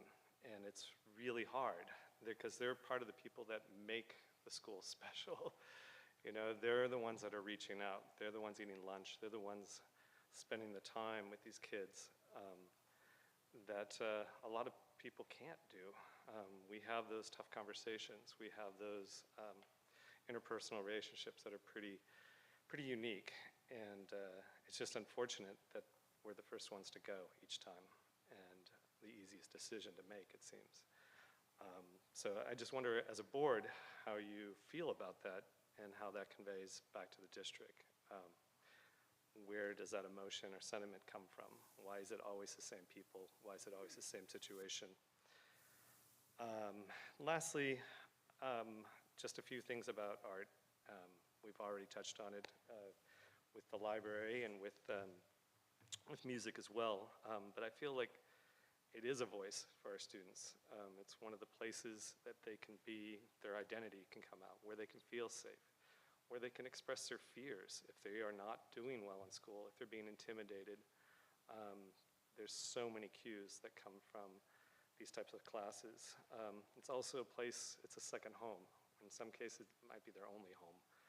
And it's unfortunate that that access is getting smaller. And it's also a place, all of these things bring together all the other skills that we're doing day to day in our classrooms. Keith, I'm going to have to ask you to pause really quick. Sure. Yeah. I can actually end right there. Okay. So I don't want to go on too much about that. You guys all, I know you all love art, and I know you all love PE and music and the library, and I know it's a tough decision. But I would like to have you address like the goals as far as long-term solution with schools, and as far as the bond and how that addresses that. Okay. Thank you, Keith. Is there any questions? Okay, thank you. And unfortunately, we can't answer your initial question because we Sure. can't do the dialogue, but thank you. Okay. Yep. Thanks, Keith. And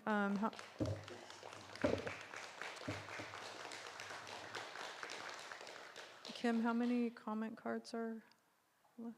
Yeah. 4, okay, because we're at, like, we already went over a few minutes on it, because we only have 20 minutes, so are you all okay if we extend the time to finish the last few comments? All right, thank you.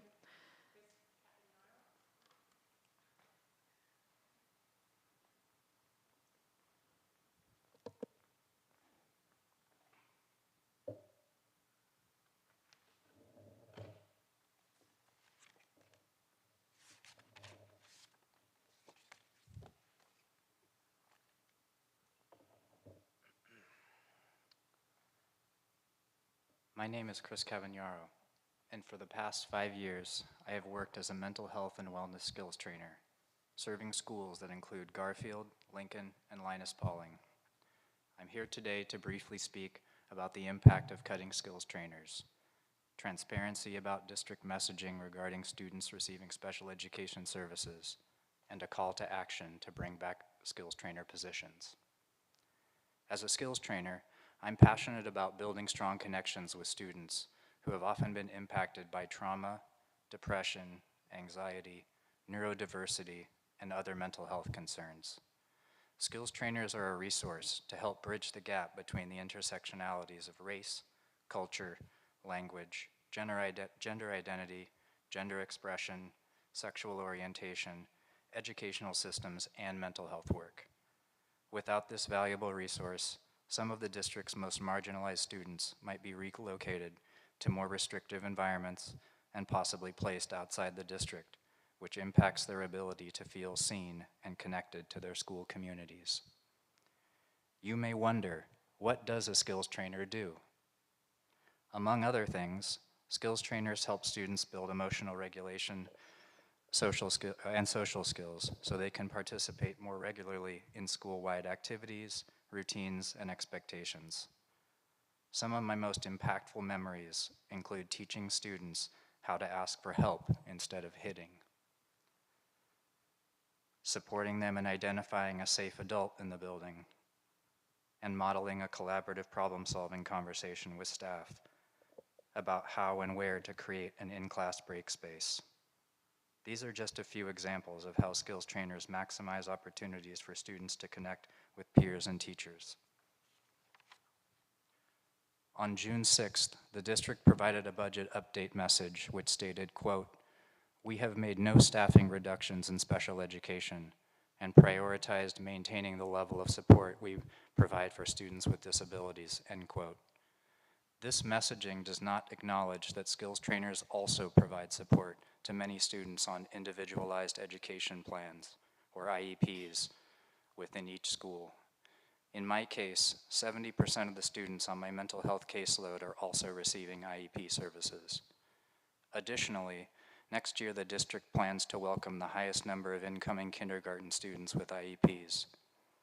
Cutting skills trainers will impact the current level of IEP support, putting additional stress on entire school teams across the district. As previously stated by Michelle, I strongly encourage the school board to call a special meeting to revise the reserve policy so the district administration team can work with building administrators to find ways to reinstate skills trainer positions across the district. Thank you. Does anybody have any questions? Thank you, Chris, for your time.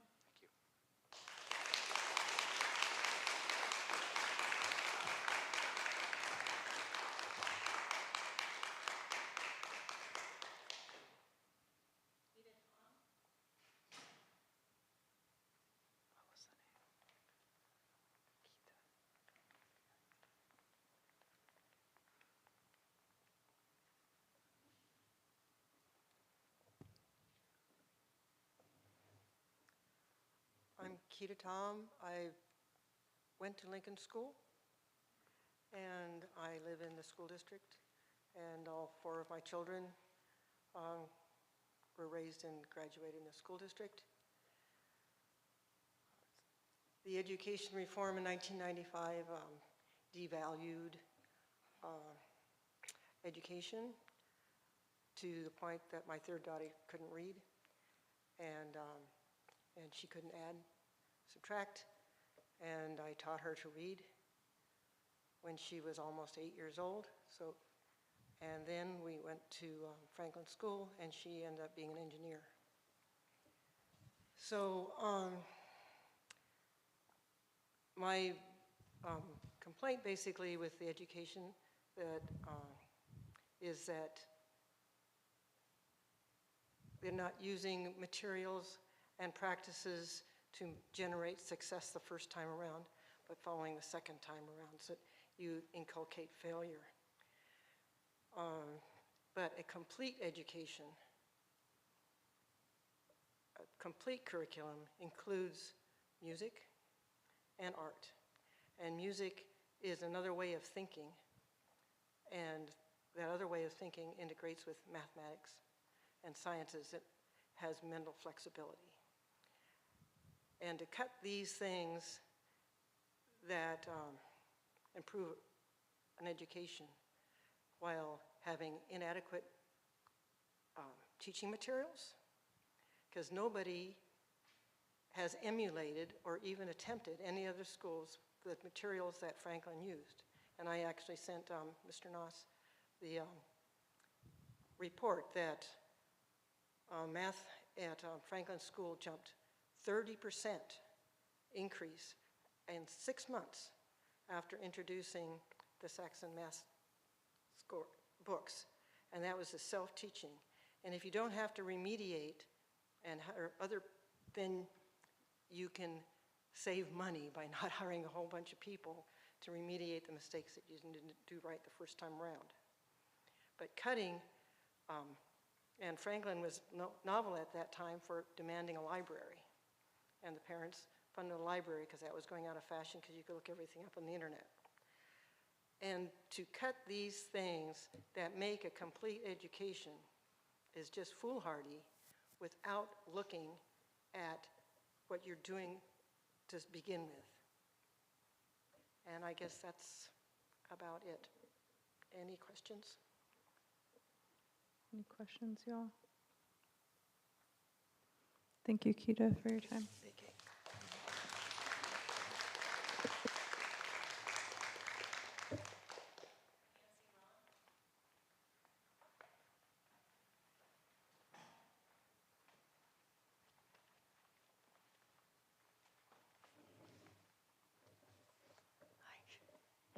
Hi, my name is Nancy Roan. I do live within the district. I don't have any kids in the district, but I have lots of music kids that I would claim all of them as my own. And Superintendent Noss mentioned that a lot of the fees were dropped for some of the activities. And I'm sure some of our $8.6 million of property taxes and the special option levy going to athletics, if those fees have been dropped, then I highly encourage you to put those fees towards retaining music and arts positions and making that available, because music and art and sports too are where we level the playing field. You don't have to have fancy clothes. You have to be able to participate. And music is math. A lot of the engineering students play in the OSU Symphony. There's living proof of this. And so I encourage that. And despite my fashion accessory tonight, I do also highly advocate for health classes. And I think high school is too late to start those health classes. I'd like to see those health classes dip down into middle school if they haven't already, because kids don't get the information they need at home lots of times. So music and arts, and try and support that, please. Thank you. Does anybody have any questions? Thank you, Nancy.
Ready?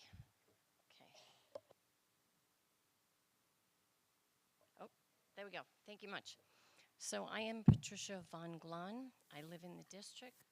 I've had 2 students go through our district, and I am here to make some creative suggestions. I come from a business point of view where everyone sat around the table, all different ranks, and you just kept shooting ideas, and they considered each one. So I'm going to pose some options and we can speak about it. First, after reading this, I noticed that there are no changes to the music and PE. The only one that is required by ODE is PE/health for 150 minutes per year. We as parents within the next year will be lobbying the state to make music and art equal in importance and minutes of classroom time. With that, we're asking for you to dip into the reserves now. Children cannot wait for another year. Parents will move their kids quickly out of the district. My neighborhood has very, very many children. and the parents are moving them out.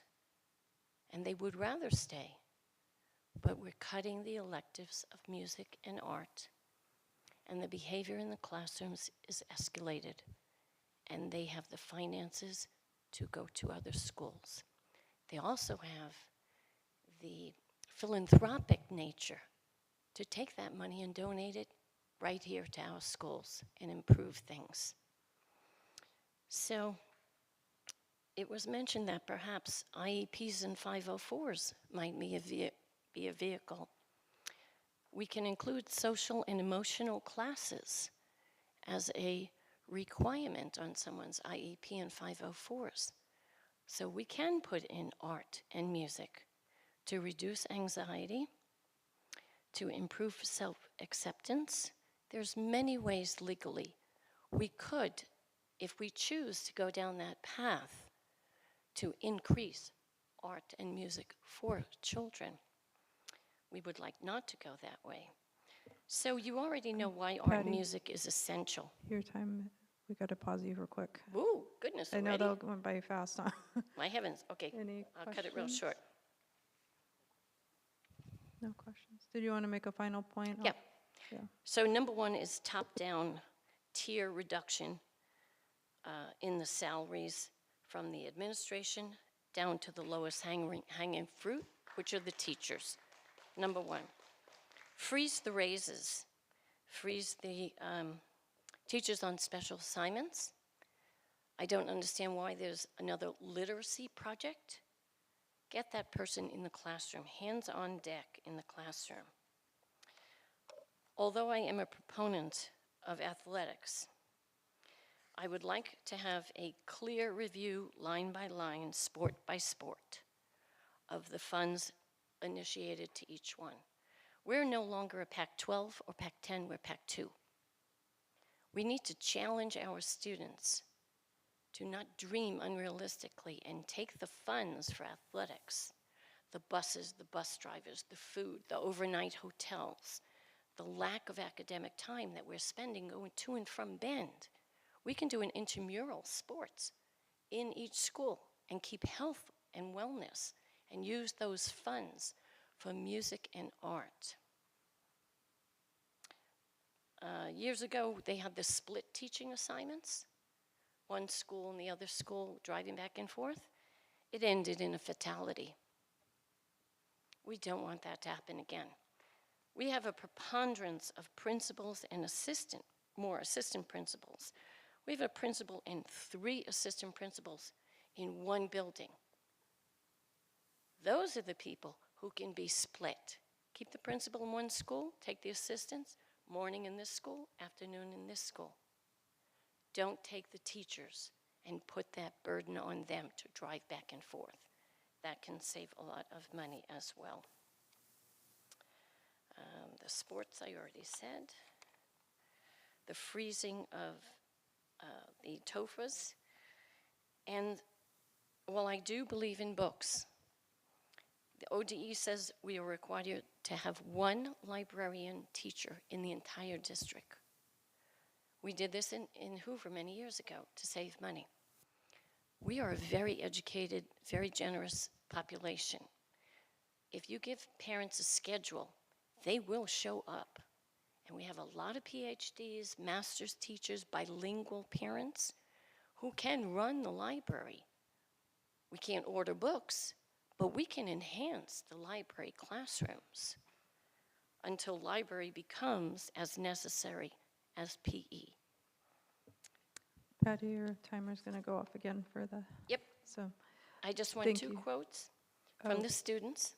One student said, music. We like the public meeting laws, we can't keep going. Okay. I'm so sorry. It but- was a repeat of what I said in the Okay. beginning. I really appreciate your time, Patty. Thank you.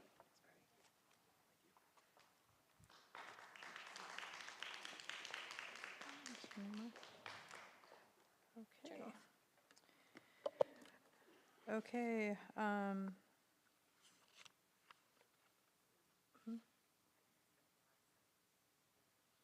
Oh, I know. I was on the wrong page. Thank you. Thanks for your patience. I was Hearing no further comments, the public comment period is now closed. And thank you again to everybody that came to provide public comment this evening. We appreciate you all's time very much. Do you all need a break? Yeah, okay. We're going to go ahead and take our break right now. And we do have, yeah, we'll be able to do this before the next one. Yeah, we'll take it. We need to be back on time because we have Kristen Miles joining us this evening too. So, 5?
So,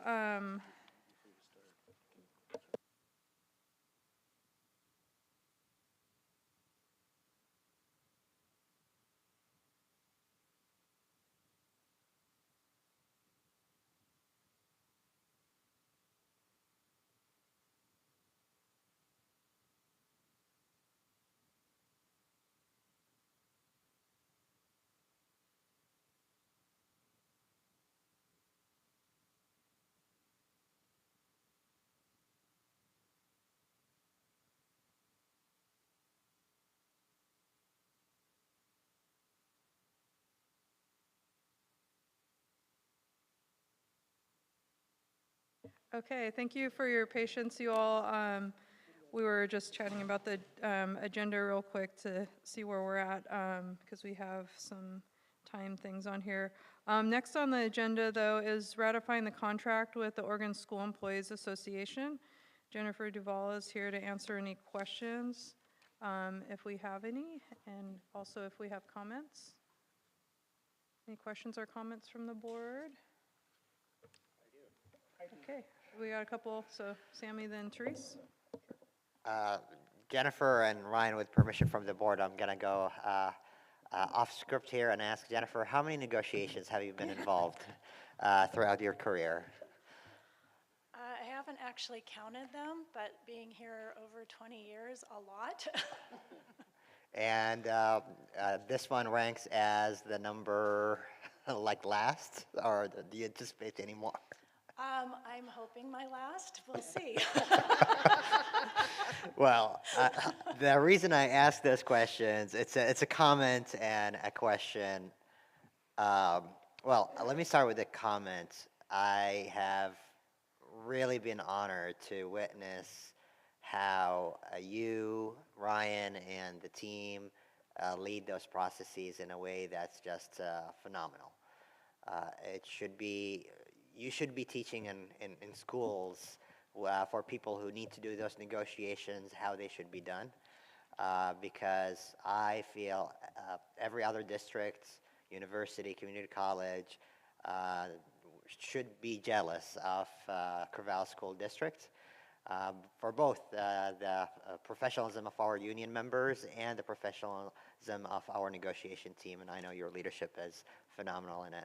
So with that, I want to say thank you on behalf of all those who have been benefiting from those negotiations.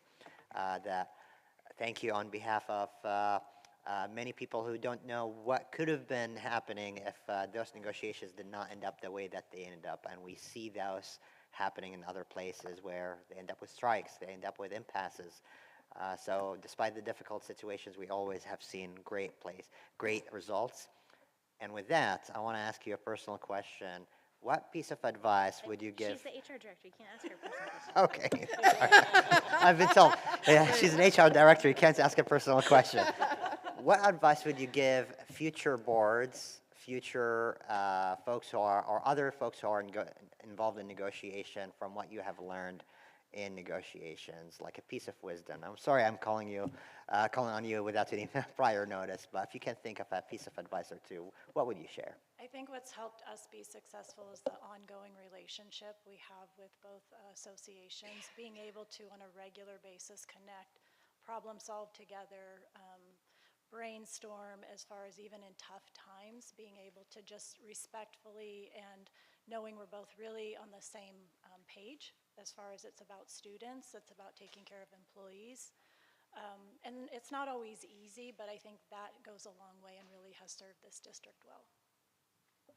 Thank you. And my last comments for the board, having witnessed the negotiation, it's been really positive, good faith, and great results anticipated for both the union members who were negotiated on their behalf through the negotiation team and the district as an institution, and the kids first and foremost. So my recommendation is to approve, and sorry I jumped in right away, but I want to really share a positive tone of how this negotiation have started and concluded.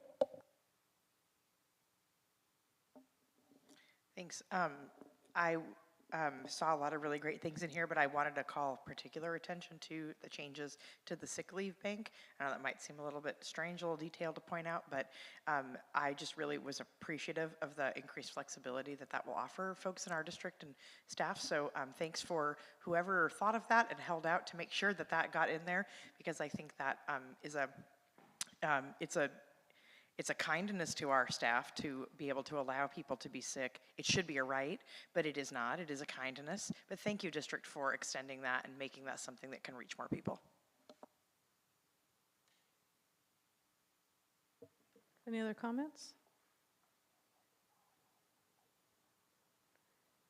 Go ahead, Sarah. Yeah.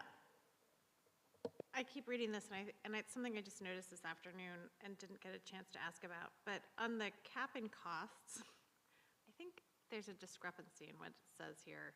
When it says employee will be a maximum of 1,315, and then in parentheses it says 1,365.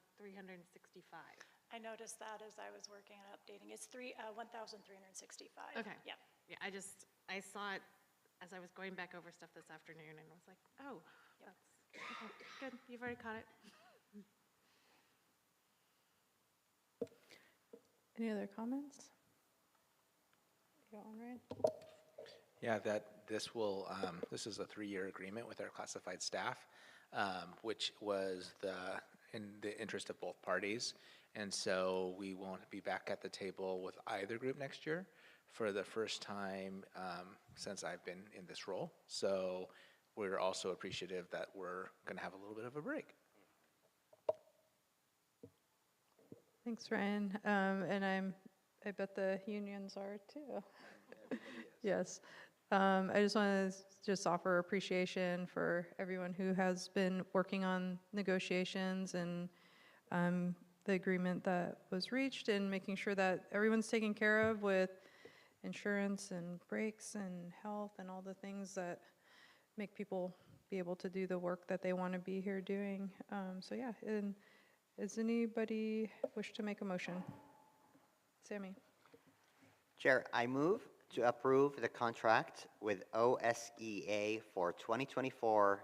Is there a second? Second. Okay, it's been moved by Sammy and seconded by Judah to approve the contract with OSEA. Any further discussion? Okay, I'm going to restate that then. It has been moved by Sammy and seconded by Judah to approve the contract with OSEA for the 2024 to 2027 year. And call for a vote. Sarah? Aye. Chris? Aye. Judah? Aye.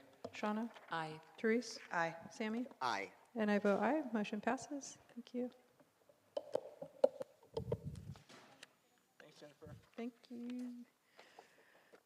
And for just, I still need to talk about this part. Yes, because it's on the public agenda that it got pulled. Yeah. Yes. If you're following along on the agenda, the Muddy Creek contract renewal part is being pulled for this evening, and we're going to hop over to the board self-evaluation report. And that is with Kristen Miles, who I hear is Dr. Miles. What? Congratulations.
All right, thank you for having me back. Sorry that took us a minute. Weird, awkward silence. Nice to see all of you. Thanks for taking the board self-evaluation as you have the last few years, which is great. I think you are one of the few districts that takes it year over year and can see your results year over year, which is exactly what we want. I know we've got some limited time, so you've all received it in advance. You've all had a chance to look at it. We sent some questions in advance for you to think about. And really the most important thing that I want you to think about at the end of this is, what do you want to do with it? And I believe last year, if I'm not mistaken, what you decided to do with it was take some of these things that you learned into, I think you took it into your August retreat, didn't you? Didn't you take some of the things that we learned into the August retreat? So really look at what you want to do with the information that we look at tonight. So the questions for the group. What I'm going to ask you is that you've got it in front of you. What did you observe? This is the first question I'm going to ask you before we even start going through it. What did you observe? Just a few observations, and we're not making meaning yet, but just what did you see as you looked through it? A couple of things.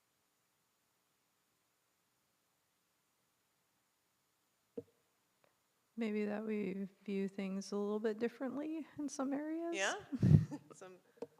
Some places where there was a little incongruence, which I have some information on later.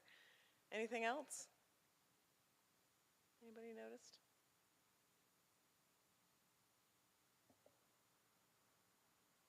I would say very little ineffective. Yep, very little in the red zone. What meaning did you make of things as you looked through the data? What did you, as you looked through, what were your, this is what this means. This is what I'm interpreting. What did you think about it?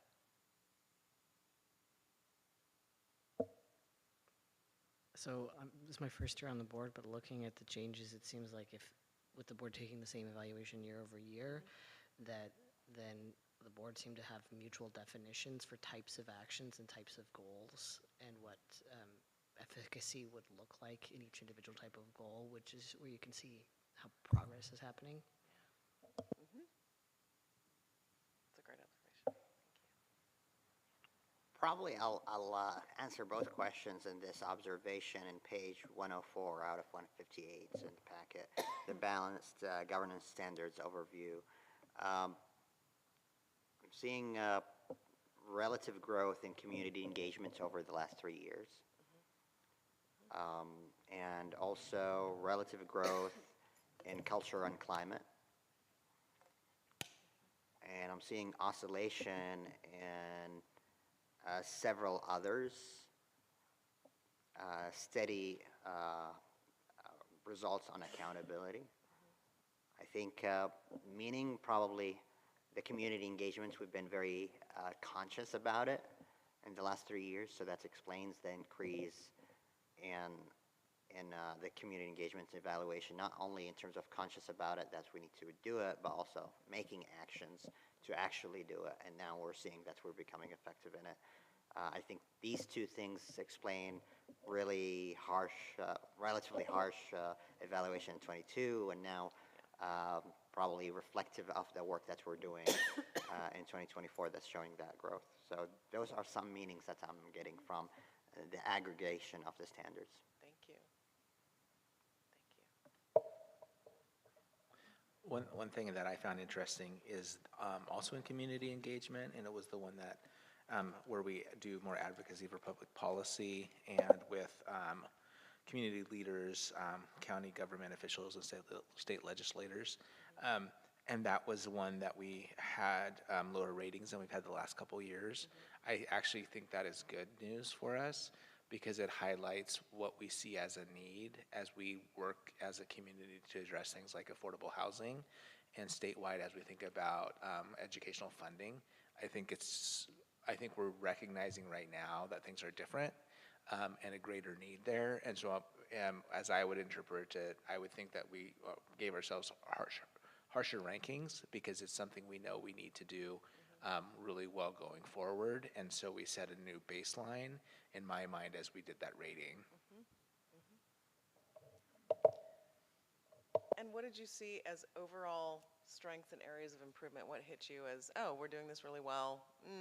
We need to probably pick up and do some of this better.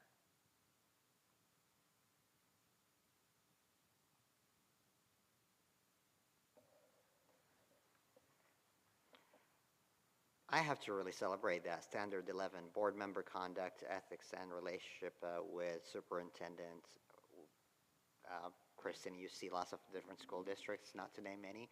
I believe that's a strength that we need to be, we ought to be proud of. And it's a really good basis of good governance, and I'm grateful that reflecting on that, we're seeing a huge relatively for anything else, a really good evaluation there, like more than 50% on every dimension over the years. Yeah, that's a really, that's one of those power standards where, that's what we call them, where it's a foundational one, where your roles and responsibilities and your relationship with your superintendent are really critical to everything else, and to be strong in that area is really key. What else did you see as strengths or areas of improvement, areas where you'd like to grow? Anything there?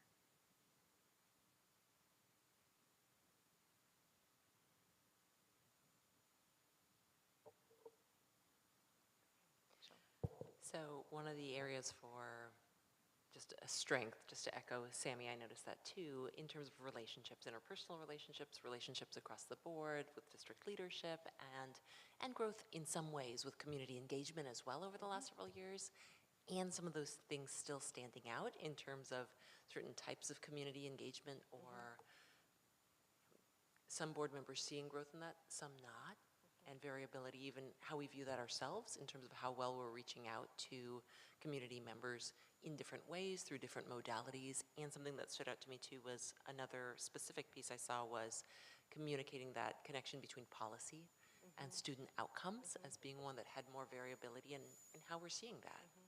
And I think even in the process, just in thinking about what we're modeling by looking at this right now purely from a self-reflective standpoint too, we're judging ourselves on this around how we think we're doing in community engagement, and that still opens the question of, well, how is that perceived by the community?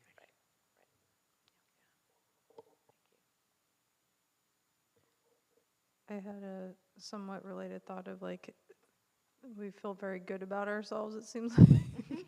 And I was like, with a lot of these areas, and I'm wondering like how, the same thing, like how, is that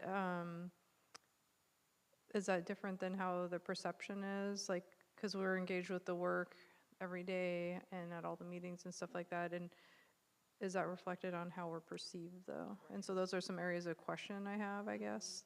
I don't know if it's an area for growth, but it's just more reflective of, yeah. Can I make a comment about that? Sure. I have felt like in these conversations over the last couple of years, you hold yourselves to a high standard, and so I'm not questioning that calibration as much. One of the things that stood out to me is around cultural responsiveness, and that there had been ineffectives the last couple of years, and movement and improvement there. And I think that, again, this is an area that you hold yourselves to an incredibly high standard. And so seeing that improvement, well, it's little in terms of the bar graph, it's significant in terms of how you envision your work. So I think that's, to me, another area of continued work, but also celebration, because I don't think you would go easy on yourselves.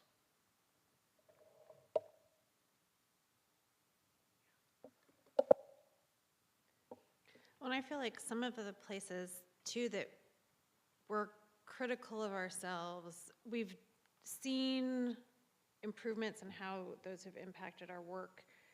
And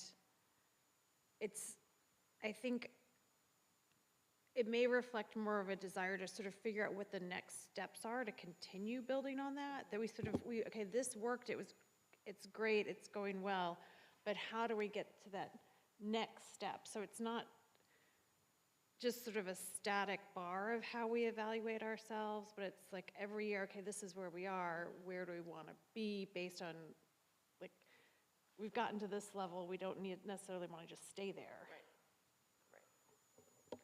And that's sort of that last question is, what do you want to do with this information? And you've already sort of addressed, I don't want to stay on these questions forever because I know we've got limited time. You've already talked a little bit about how these results compare to previous years, and I know you were looking at that.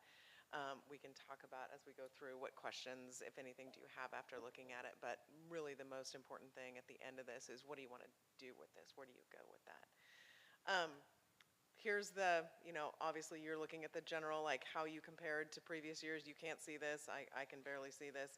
But so I'm looking at the analysis from my perspective and the number crunching that comes out of this. Your overall strengths are standard 12, being good stewards of the money, budgeting and financial accountability. That's standard 11 that we talked about. And standard 7, culture and climate, that came out as a strength as well. Improvements over last year, which you already started talking about, improvement in cultural responsiveness and improvement in culture and climate. And a brand new study shows that in cultural responsiveness, when done well by the board, can impact the superintendent's leadership style as well. And so you're having an impact on your superintendent in a positive way when you do cultural responsiveness well. Your specific strengths, I put some of these up here, and you saw these too, where you scored yourselves pretty highly, but I also consolidated a number of these into themes. So you collaborate with your superintendent to set long-term strategic goals, making decisions and setting priorities around those goals, and you're knowledgeable about your role in supporting those goals and initiatives, so you've got a good handle on what that means, what your role is, how those work. You ensure that your superintendent and your staff understand the roles and responsibilities in creating and supporting a culture of high expectations throughout the system. So supporting that culture of expecting, having high expectations for all students and that all students can learn. Fostering an environment of mutual cooperation, support, and personal growth, and treating the system as a system, which means not shifting problem here, over here, but working to solve problems across the system. And then I didn't want to type anything else out, but all of standards 11 and 12. So those pieces about roles and responsibilities and financial stewardship. Those were your specific strengths sort of collapsed into themes. Areas of improvement, what those numbers look like, were still community engagement, which I know has shown up for you for a number of years. Effective leadership and using data for continuous improvement and accountability. Specifically, you ranked yourself a little lower on promoting practices that solicit input from all areas of the community, communicating to the public how decisions are linked to student data, and creating a culture that encourages the use of data to identify needs, and working collaboratively with other agencies to encourage dialogue that fosters continual growth. So still those areas of specific community engagement that Ryan was alluding to, I think, and that has been your focus. So another report that we do that doesn't get put in your packet is we crunch the congruence numbers. Like, where are you most in alignment? Where are you least in alignment? Because that's sort of an interesting conversation too. Like, even whether you're ranking yourselves really highly or really low, like where are you in alignment there? And where do you see the whole like rainbow of, you noticed this too, that there were some areas where you answered kind of differently, and that those are interesting conversations to have, because it could be about calibrating the question, or it could be about lack of experience, having not gone through an entire cycle, or it just could be different perceptions in how things move in the district. But where you were in the most congruence was budgeting and financial accountability, and then where you were least in agreement was around standard 10, innovation and creativity. So least agreement with respect to that standard and how you're fulfilling that standard. Specifically, there was least agreement in advocating for public policy that supports education through relationships with community leaders and external partners. So that had some incongruence. Board members being visible in the community, there was a little disagreement there. And although I see that commonly, that is a common one for there to be disagreement on. And communicating to the public how decisions are linked to student learning data. So those were the areas of disagreement. And if we had a bunch more time, I would say, like, let's dig into what your thoughts were there, and why some folks were rating never and why some folks were rating always. I know we don't have a ton of time with that, but that may be something that you want to look at when we're asking, what do you want to do with that information? So that's my question, is with the information you have in front of you with some data, and I'll send this so that you have, some of that analysis information, knowing that you've still got these pieces that you want to work on, I think it's really important that what you do with this leverages your strengths to address the areas of improvement. Right, you've got these specific strengths. You're really strong. You rate yourself really strongly in your relationship with your superintendent and in knowing your roles and responsibilities, having a really good foundation for governance. Again, super important. And you rate yourself really strongly in being good financial stewards, understanding that system, also super important. How can you leverage the strengths in those areas to improve the areas that you still want to work on? And these are all connected. All of these standards, as you probably noticed, some of the questions seemed a little repetitive, but all of those standards are connected. And as you know from doing this year over year, all of these standards are research-based, and all of them, when you're working toward them, I will not say when you're doing them perfectly, that sets you up for failure. When you're working toward them, they measurably improve student outcomes. So knowing that, I think the question is, like, what's the importance of taking the self-assessment? What do you want to do with the information that comes out of it? What's the purpose?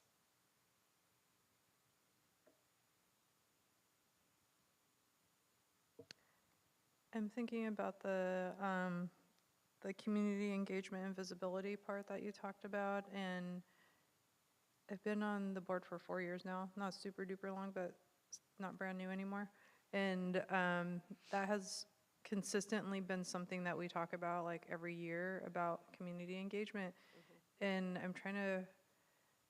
I would like to figure out as a board how we can do that more consistently, not necessarily like quote unquote better, but more consistently, because I think we've had moments where we did it really well, and then other moments where there's just like lulls of, and what do we mean by community engagement? So like defining that as a board, and having input, like what are your expectations for engagement from the community? I'd like to know those kind of things. So I think that, everybody knows that's like a really big one for me. You know that by now too. But so I would have questions around that, is like, do we need to have a shared definition of what that means?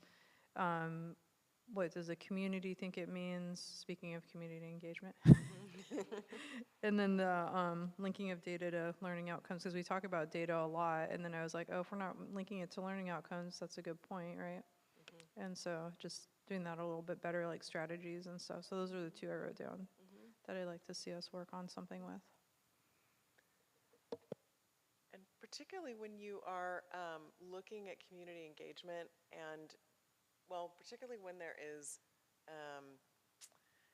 variance in folks' answers on being visible in the community, it can sometimes be good to not just have one unified definition of what is community engagement, but multiple definitions, because some folks really see that as individual community engagement, like, how often do I visit schools? Like, how often do I go to public events? How often am I at, this? And then other, folks see, how often are folks coming to board meetings? How can we bring people in?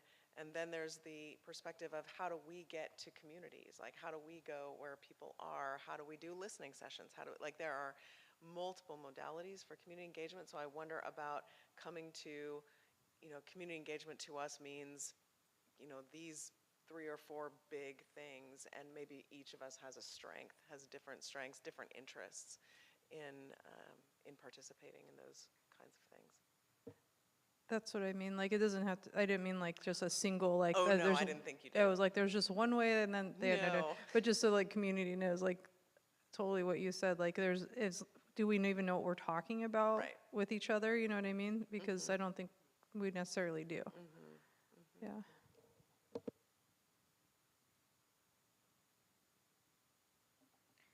Yeah, I won't repeat, because that was largely my comment around this with what to do with this information. I'll just say I think, yes, there is, in some of these questions, it's hard to really do much with the information here without really a sense of even, is there a shared understanding of what we're even answering? And so yeah, I think that's an opportunity for us to really come back and think about the dimensions of those questions. Like, these are probably some areas of community engagement that we do really well in, and there are probably some areas where we probably fall flat pretty regularly. Are we answering this question from an aggregate, like, well, across all the ways we could do this, or do we have particular things in mind when we are answering this? Am I thinking about myself, or am I thinking about myself in relation to my colleagues? Like, what's that metric? Because we have one that we're applying to it, but I don't know that it's a shared one. And so when I see variations in that, I think, yeah, because like, I have no idea how the others would feel about their own way that they're assessing their involvement compared to the way that I am assessing mine. But I'm sure that we are operating with some kind of standard that helps us know if we feel like we are being involved. So I think that's a growth opportunity for us. And that's one example. Community engagement's one example, but I think in some of the other questions, there's some opportunity to provide more context around how to understand the question. So one thing I believe, I want to build on the last comments. One thing I believe we could, board leadership, and probably a follow-up to this, that's more than 9 minutes, is to uplift the incongruencies into a lens of, do we need to talk about this to have a common understanding? Not necessarily unified understanding, but at least common understanding. And possibly for board leadership to have equitable allocation of time lens, where if incongruencies are dimensions of where, like, oh, this agenda item or this topic might be related to something that we need to have a better understanding on through the lens of incongruencies, probably that would be something I would put more time into, so we take our time to actually see each one of the 7 board members' perspective. I think that's one thing I would like to do with this information. The other one is question 60, which was a strength. Standard 9, question 60. The board works to avoid policy decisions that shift problems from one part of the system to another. We're doing better over the time. I believe there's also overlap between that dimension. Question 60, standard 9. 60, yes. Systems thinking, the board works to avoid policy decisions that shift the problems from one part of the system to another, and you highlighted it as a strength. But when you put that one with the overlap, I believe, with one area of development or incongruency, which is the board works collaboratively with other agencies to encourage dialogue and foster continual growth, or with the higher dimension, community engagement, I wonder if question 60 still stands. Our answer to question 60 still stands. Not only the board works to avoid, but the community works to avoid, or even the stakeholders we work with work to avoid a policy decision that shifts problems from one part of the system to another. I'm reflecting on an earlier conversation tonight, where this is an important conversation we need to have with the community, where we need to be mindful not to shift the problem from one place to another. So I think that's one thing I want to take with this information. I feel we were doing really great at 60, but as a board, but not necessarily as a community or an institution, or at least we don't have a common understanding. Are we doing that or not? I think that's a good point, Sammy, of thinking, do we answer that as in the school system or the larger system? And like, how many of those larger circles of systems are we speaking of? Like, doing some systems thinking kind of going on over here. But so like, what dimension of those systems are we talking about? So that might change how people answer that. Am I reading that right? Yeah. Yeah, okay, thanks. We could do a whole systems thing with our board retreat. That'd be fun. One of the things that I thought about as I was doing this was how sad I am that the scholarship program and training went away. I feel like you're looking directly at me. And it's not your, I mean, I just look at you because you were the one who did that with us. Because I felt like every year that gave us an opportunity to kind of look at something and work on it together and do some training and work on the board together in a way that was really valuable over several years. And then as I was doing the evaluation, I was feeling that loss of being able to say, this is something we really need to work on. Let's think of a project. Let's do this thing. Let's do some training. Let's get something done. So I don't have an answer to that, but I feel like that work and that those projects had value.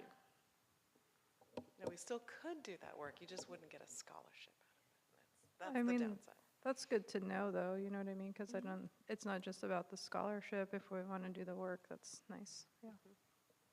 Thanks for that reminder, Sarah. If we feel like there's an area that we could work on, you taking that up again might be worth thinking about. When might you have an opportunity to do some of this, some of these pieces that you're talking about, which is calibrate some of these definitions of pieces, and then talk about how you move forward with them, how you come to a common understanding, how you define what it is, and then how you determine whether or not you are doing these things, how you want to do these things. When might you have an opportunity to work on those pieces, do you think? Because I don't want to leave you without a little bit of a commitment or a plan. Yeah, so I've been just collecting notes because I think it's information that would be valuable as we plan the retreat for August. I was thinking the same thing. I was already imagining us doing like some systems mappings and stuff like that. Thinking about the advocacy we've been encouraging the students. It's finals week at OSU. I'm sorry, my brain is over there. The community. Great.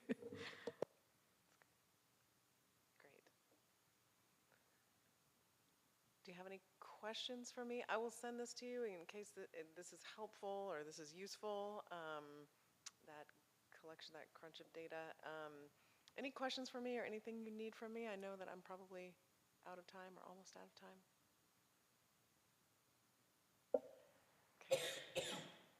Any piece of advice for us from what you heard from us? I think, having worked with you for many years, which has been a joy, by the way,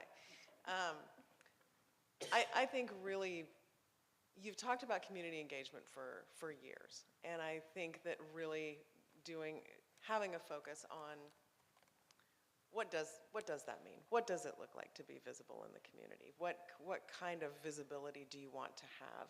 And then seeking, and I know you've done this. I know you did this 1 year that I worked with you. You did a whole big community engagement thing and came back with a lot of information from that. I think my question for you would be so this is going a little bit off topic, and I won't go too far off topic. Is the information you got from that report still useful to you? Are you still using it? Where is that in your system? And do you need more? Like, what the information that you have, how is that being useful to you right now, and what else do you need? So as you sit and talk about how do we come to consensus on what some of these things mean to us and how we want to move forward, I think it's important to consider all of the information that you have at your fingertips, and then where the gaps are. What do you need now? What needs to be refreshed? How do you get that? And then what's the work in front of you? So coming to those common definitions and then seeing that gap analysis. Like where are we now? And Sarah, you were talking a little bit about this. Where are we now? And then where do we want to go? How much information do we have that can support where we are now as to where we want to go? And I feel like that kind of conversation is valuable in a group where everybody's joined this board at different times. And so some of us have seen how far we've gone and either are seeing that as an accomplishment or they're seeing that as, oh, we can do so much more. and other people are coming in with less of the history, but maybe more of expectations. And so having a more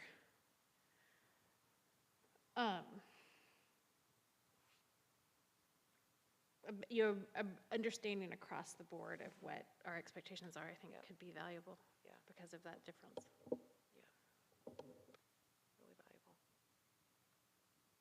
Thank you, everybody. Good to see you. Thank you, Dr. Miles.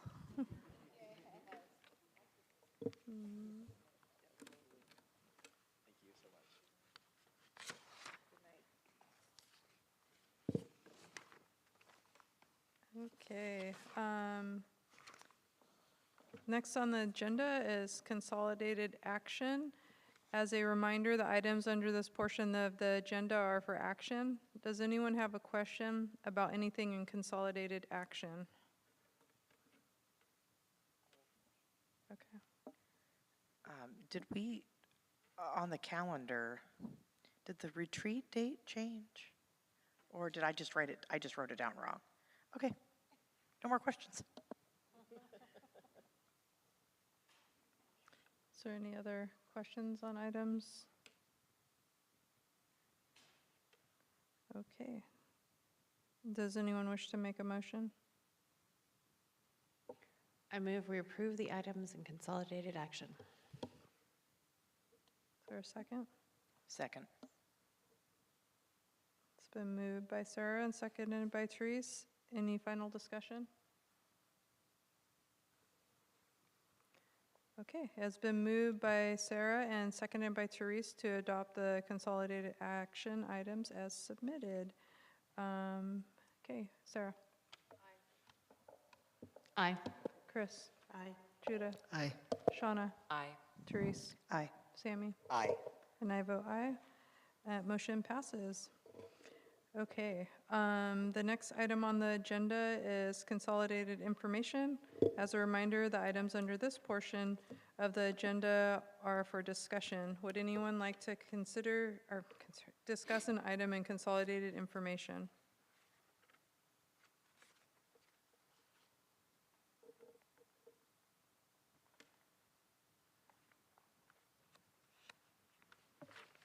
Okay.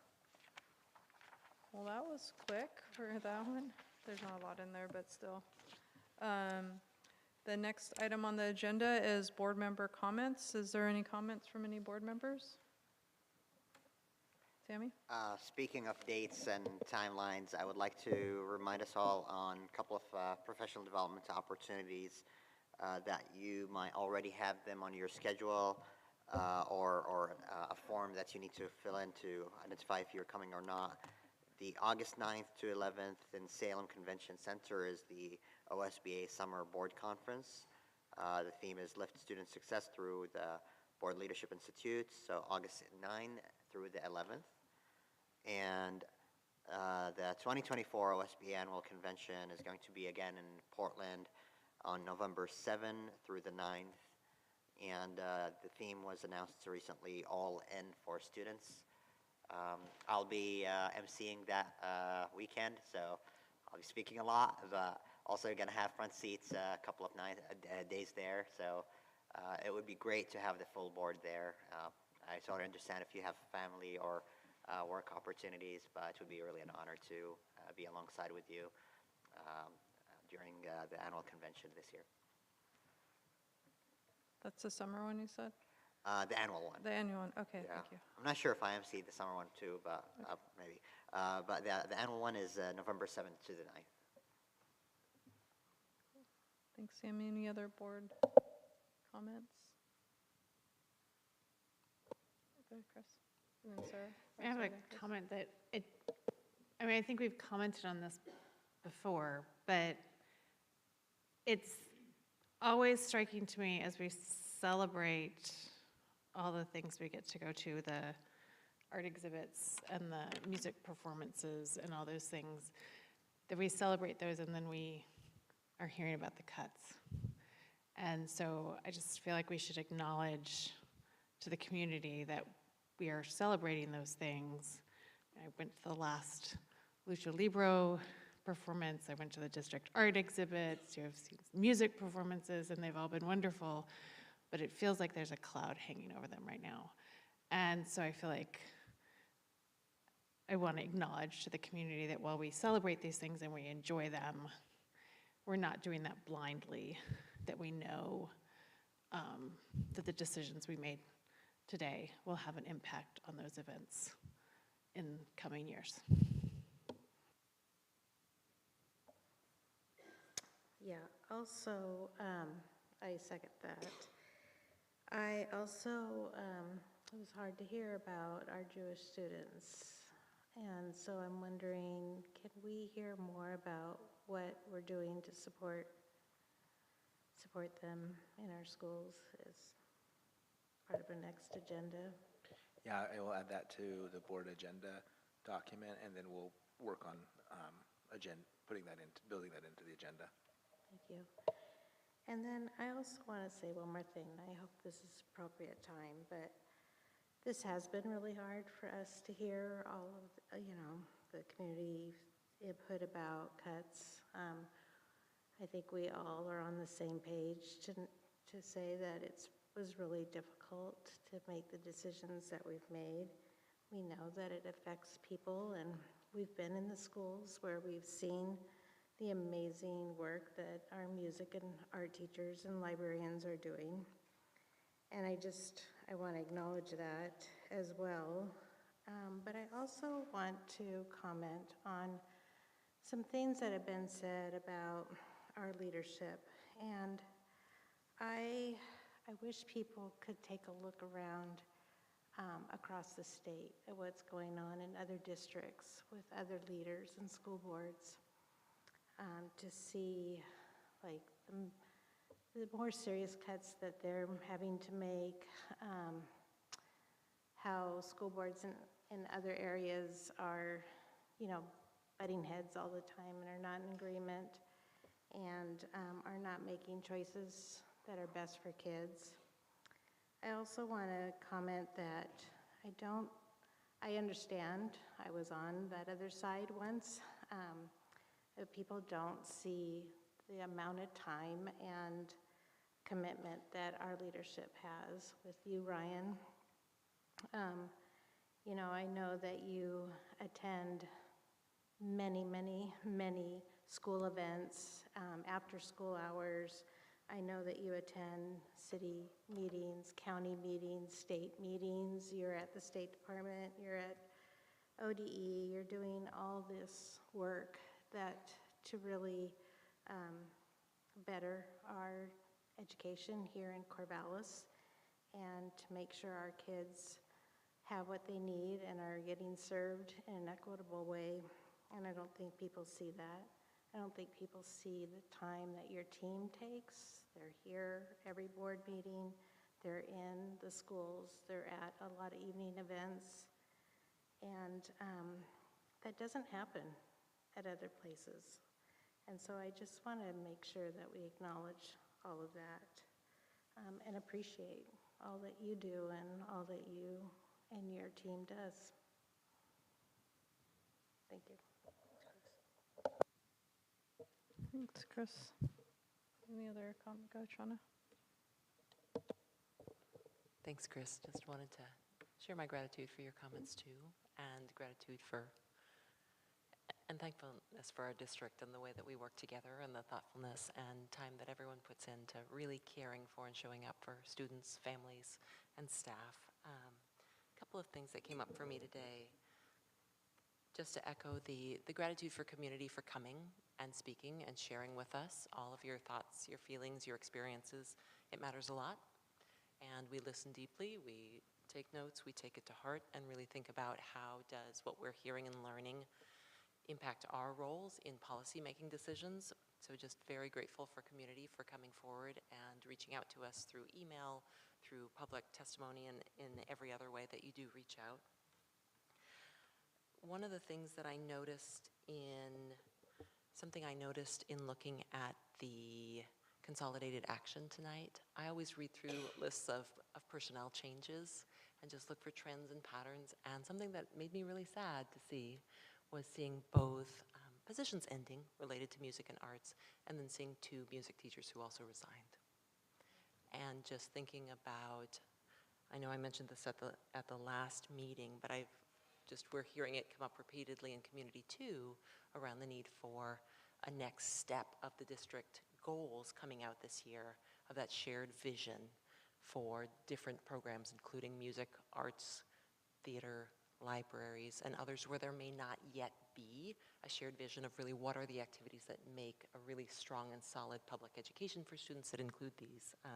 I heard that echoed from some of the comments again tonight too, and just thinking about without that in place yet, or having it in place maybe to some degrees but not fully yet with the new board goals established, can lead to some of these unintended consequences that we also see in terms of other resignations, or folks maybe not feeling like this is the best place to be right now. So I was sad to see that, and know that's part of the ongoing work in the district to strengthen what we are able to provide. So, thank you. Any other board member comments? Okay.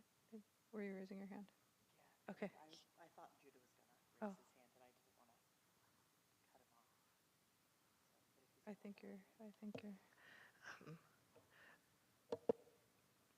I guess since I don't want to be the only one that doesn't talk, but this process very much felt like a notice, like you're going to have to eat 10 worms, and if you work really, really hard, you're only going to have to eat 9 worms, but you're going to have some worms to eat. And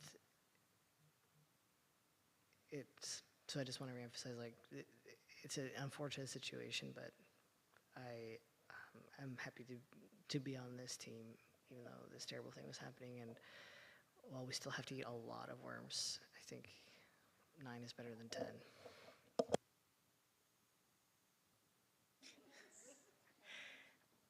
I'm thinking that I hadn't had dinner yet, and now thinking about eating the worms, I don't need to worry about doing that. So thank you for that too.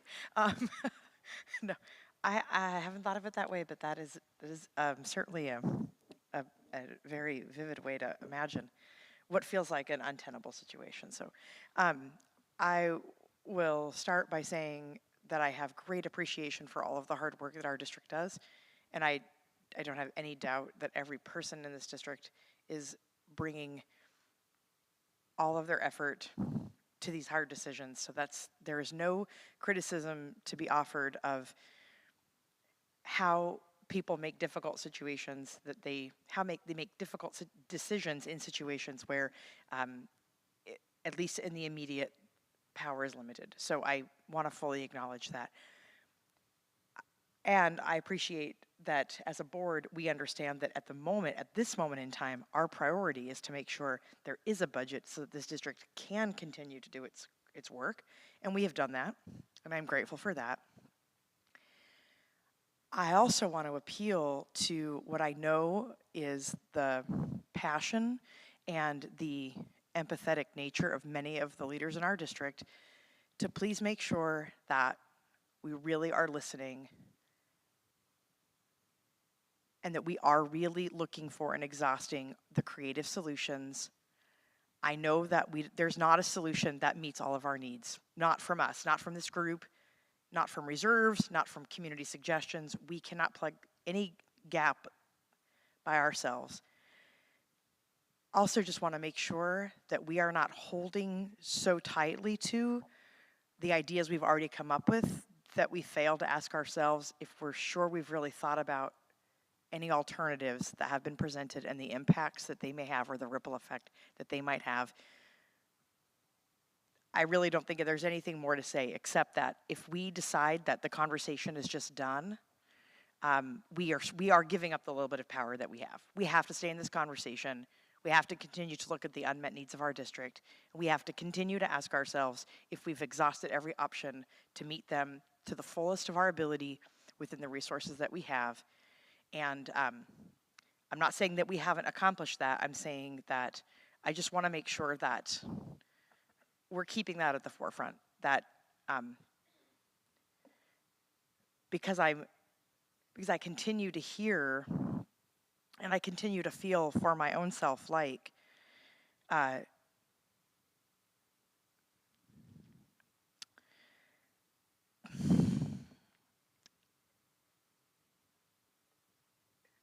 there just may be some missed opportunities. We just want to make sure we don't let them go by. I think I'll just leave it at that.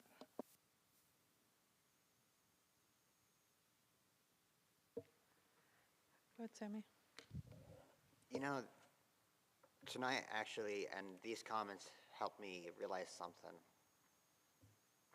The conversation with Salem have been, and will continue to be, as soon as we ask them why you did not give us that extra million or 6 million or in the aggregate 800 million for this biennium. Here's the response that we will hear. We have heard and we will continue to hear. They will say, quote, but we need more transparency and accountability for the money that you're already getting. And if tonight is not an answer that we can show where every single dollar, which fund it goes, I don't know what they're talking about. We can open the budget documents, we can show them where every dollar is going, and they can see at every face where the hurt is happening because we're not getting those dollars. We really need to maintain the services that we need to provide to people. So I really want us to help each other capture those worms, that's for lack of better terms, capture that ickiness that we're feeling right now, because that is the answer that I think I need to articulate better, we need to articulate better to the legislature to tell them, well, the accountability is here. We have the answers. The transparency is here. We can show you where the pain is happening because we're not getting those dollars. And we can show you where the gains are because of those dollars that we have invested already. And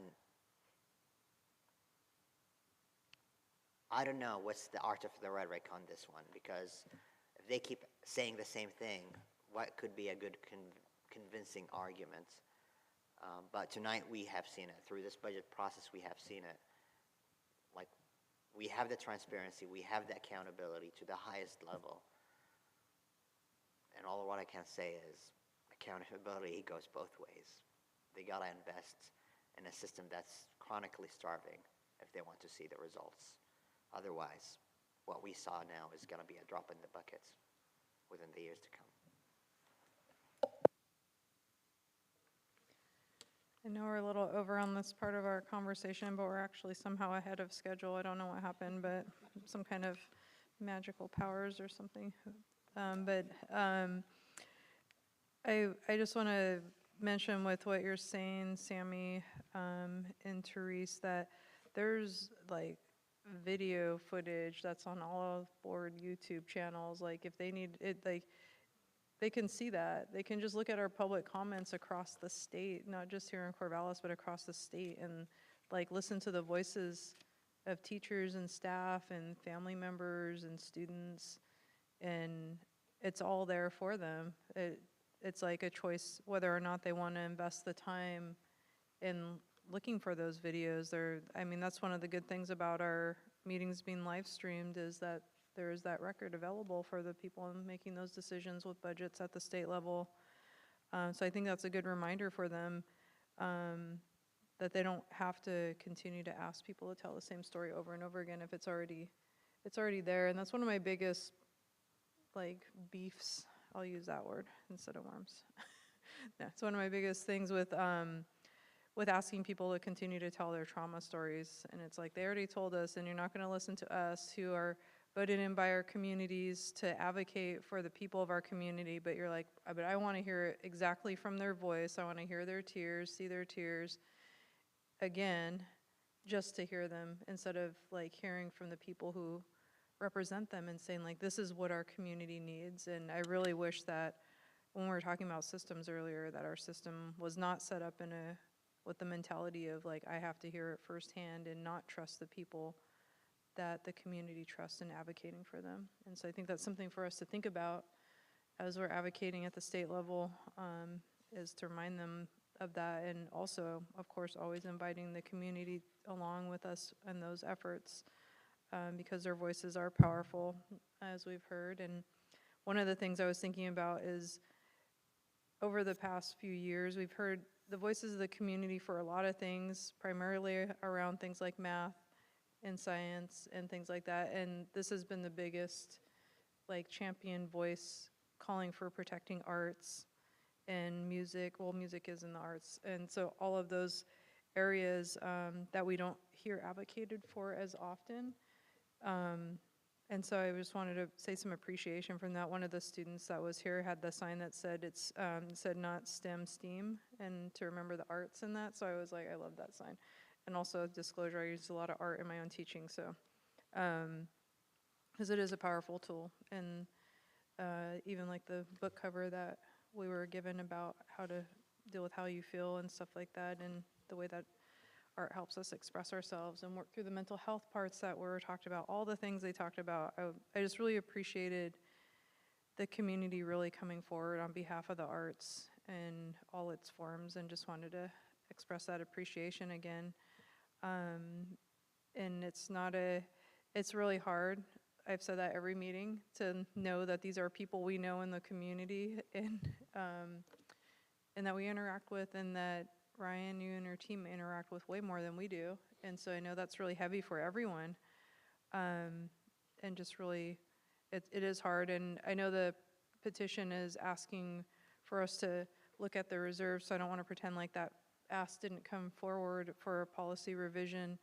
And I think one of the things that's really important for the community to think about, I don't know if anybody's still watching at this point, but there's a couple people here, you all are, thank you, are you listening, is that has a timeline that I don't know how realistic it is for what the hope is for next, like at the beginning of the school year, because I don't even know what the timeline, if we were to do a special meeting, and if we were to do what they asked for in the petition, there still has to be meetings. There's the ask in the petition with principals, with Ryan, and with teachers, and people are going to be on vacations and off contracts for a little bit. And so there's a lot of things I don't know how that would even work, and I don't want to ask Ryan or your team to answer that tonight. But those are the questions that came up in my head. Even if we did that, like, what would that timeline even look like? And always that reminder that the board cannot dictate what positions the budget goes for. And that was something I try to reemphasize a couple times this evening.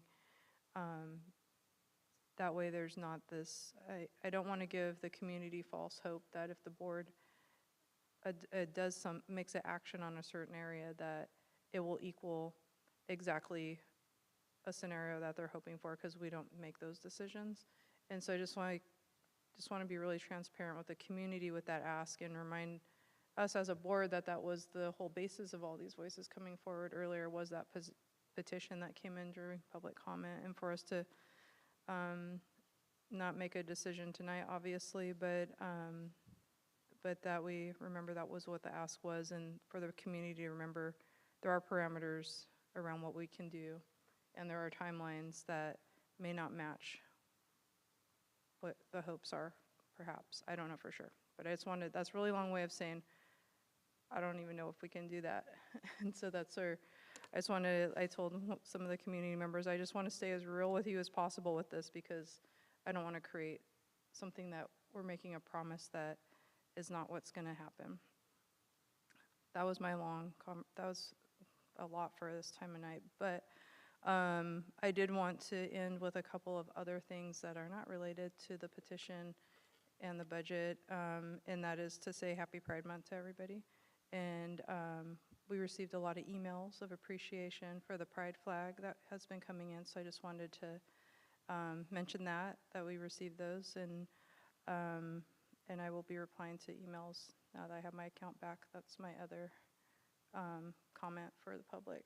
And this, again, the end of year thank yous to all of the staff. You all put in so many hours in these meetings. This is our last meeting at Lincoln, as I mentioned earlier, and I will miss walking to the meetings, but I understand that we are making that choice too, to help with the budget, for example. And I just wanted to thank again our tech support people for always being there for us, and as well to help us get through these meetings and help the community stay informed as well. So those are my some of my thank yous, and to the board, of course, for hanging in there with me as your chair this year, since our next item is actually election of officers. So this is like our last meeting of this iteration of this year. And so I just wanted to mention all of that, and we're way over time now. But we're still ahead of time on the agenda. Just wanted to say that, not at anybody. For myself, to remind myself that we're still ahead. That's not directed at, I'm letting that one go about other people's meetings. There's more than one person, just saying. Okay, but so the next item on the agenda is actually election of officers, and the first position is for board chair for 2024 to 25. We do not need a motion, just names of the people you would like to nominate for the position of board chair for the fiscal year 2024 to 25. Does anyone wish to make a motion? I would like to make a motion to nominate Dr. Whitebear back to position of chair again for another year. I've really appreciated your authenticity, humility, dedication to community engagement, and transparency in this process, and I would really appreciate the chance to continue learning along with you in your leadership approach. Is there any other nominations for board chair? Okay. If there are hearing no objections or further nominations, the nominations are closed. And then I have to take a vote now. So, Sarah? Aye. Chris? Can I say absolutely? Aye. Yes. Judah? Aye, and I was promised a conch shell that's never appeared. That's right. No, she's supposed to bring one for herself. Instead of I'll explain in a minute. Okay, Sean. Aye. I have to go back and revise that ethical standard. Therese? I would also say aye. Sammy? Enthusiastic aye. It feels, I don't know if I'm supposed to vote for myself. Yes. Oh, okay, I wasn't sure how that worked. Okay, I could say aye, and I'd say thank you for trusting me to lead our meetings for another year and represent the board. And what Judah's talking about with the conch shell is I am not a big fan of gavels, and so I was joking about bringing a conch shell because culturally that is how you call attention for some of my people, and so that's where that comment came from. Now it makes more sense. Nobody knew what was going on, but now everybody in the whole community knows what we're talking about. Okay, so I'm the continuing chair, duties effective July 1, 2024, and then now we have co-vice chair. We have two positions. We do not need a motion, just names of the people we would like to nominate for the position of board co-vice chair for the fiscal year 24 to 25, and this is for one of the positions. There's two. Does anyone wish to make a motion?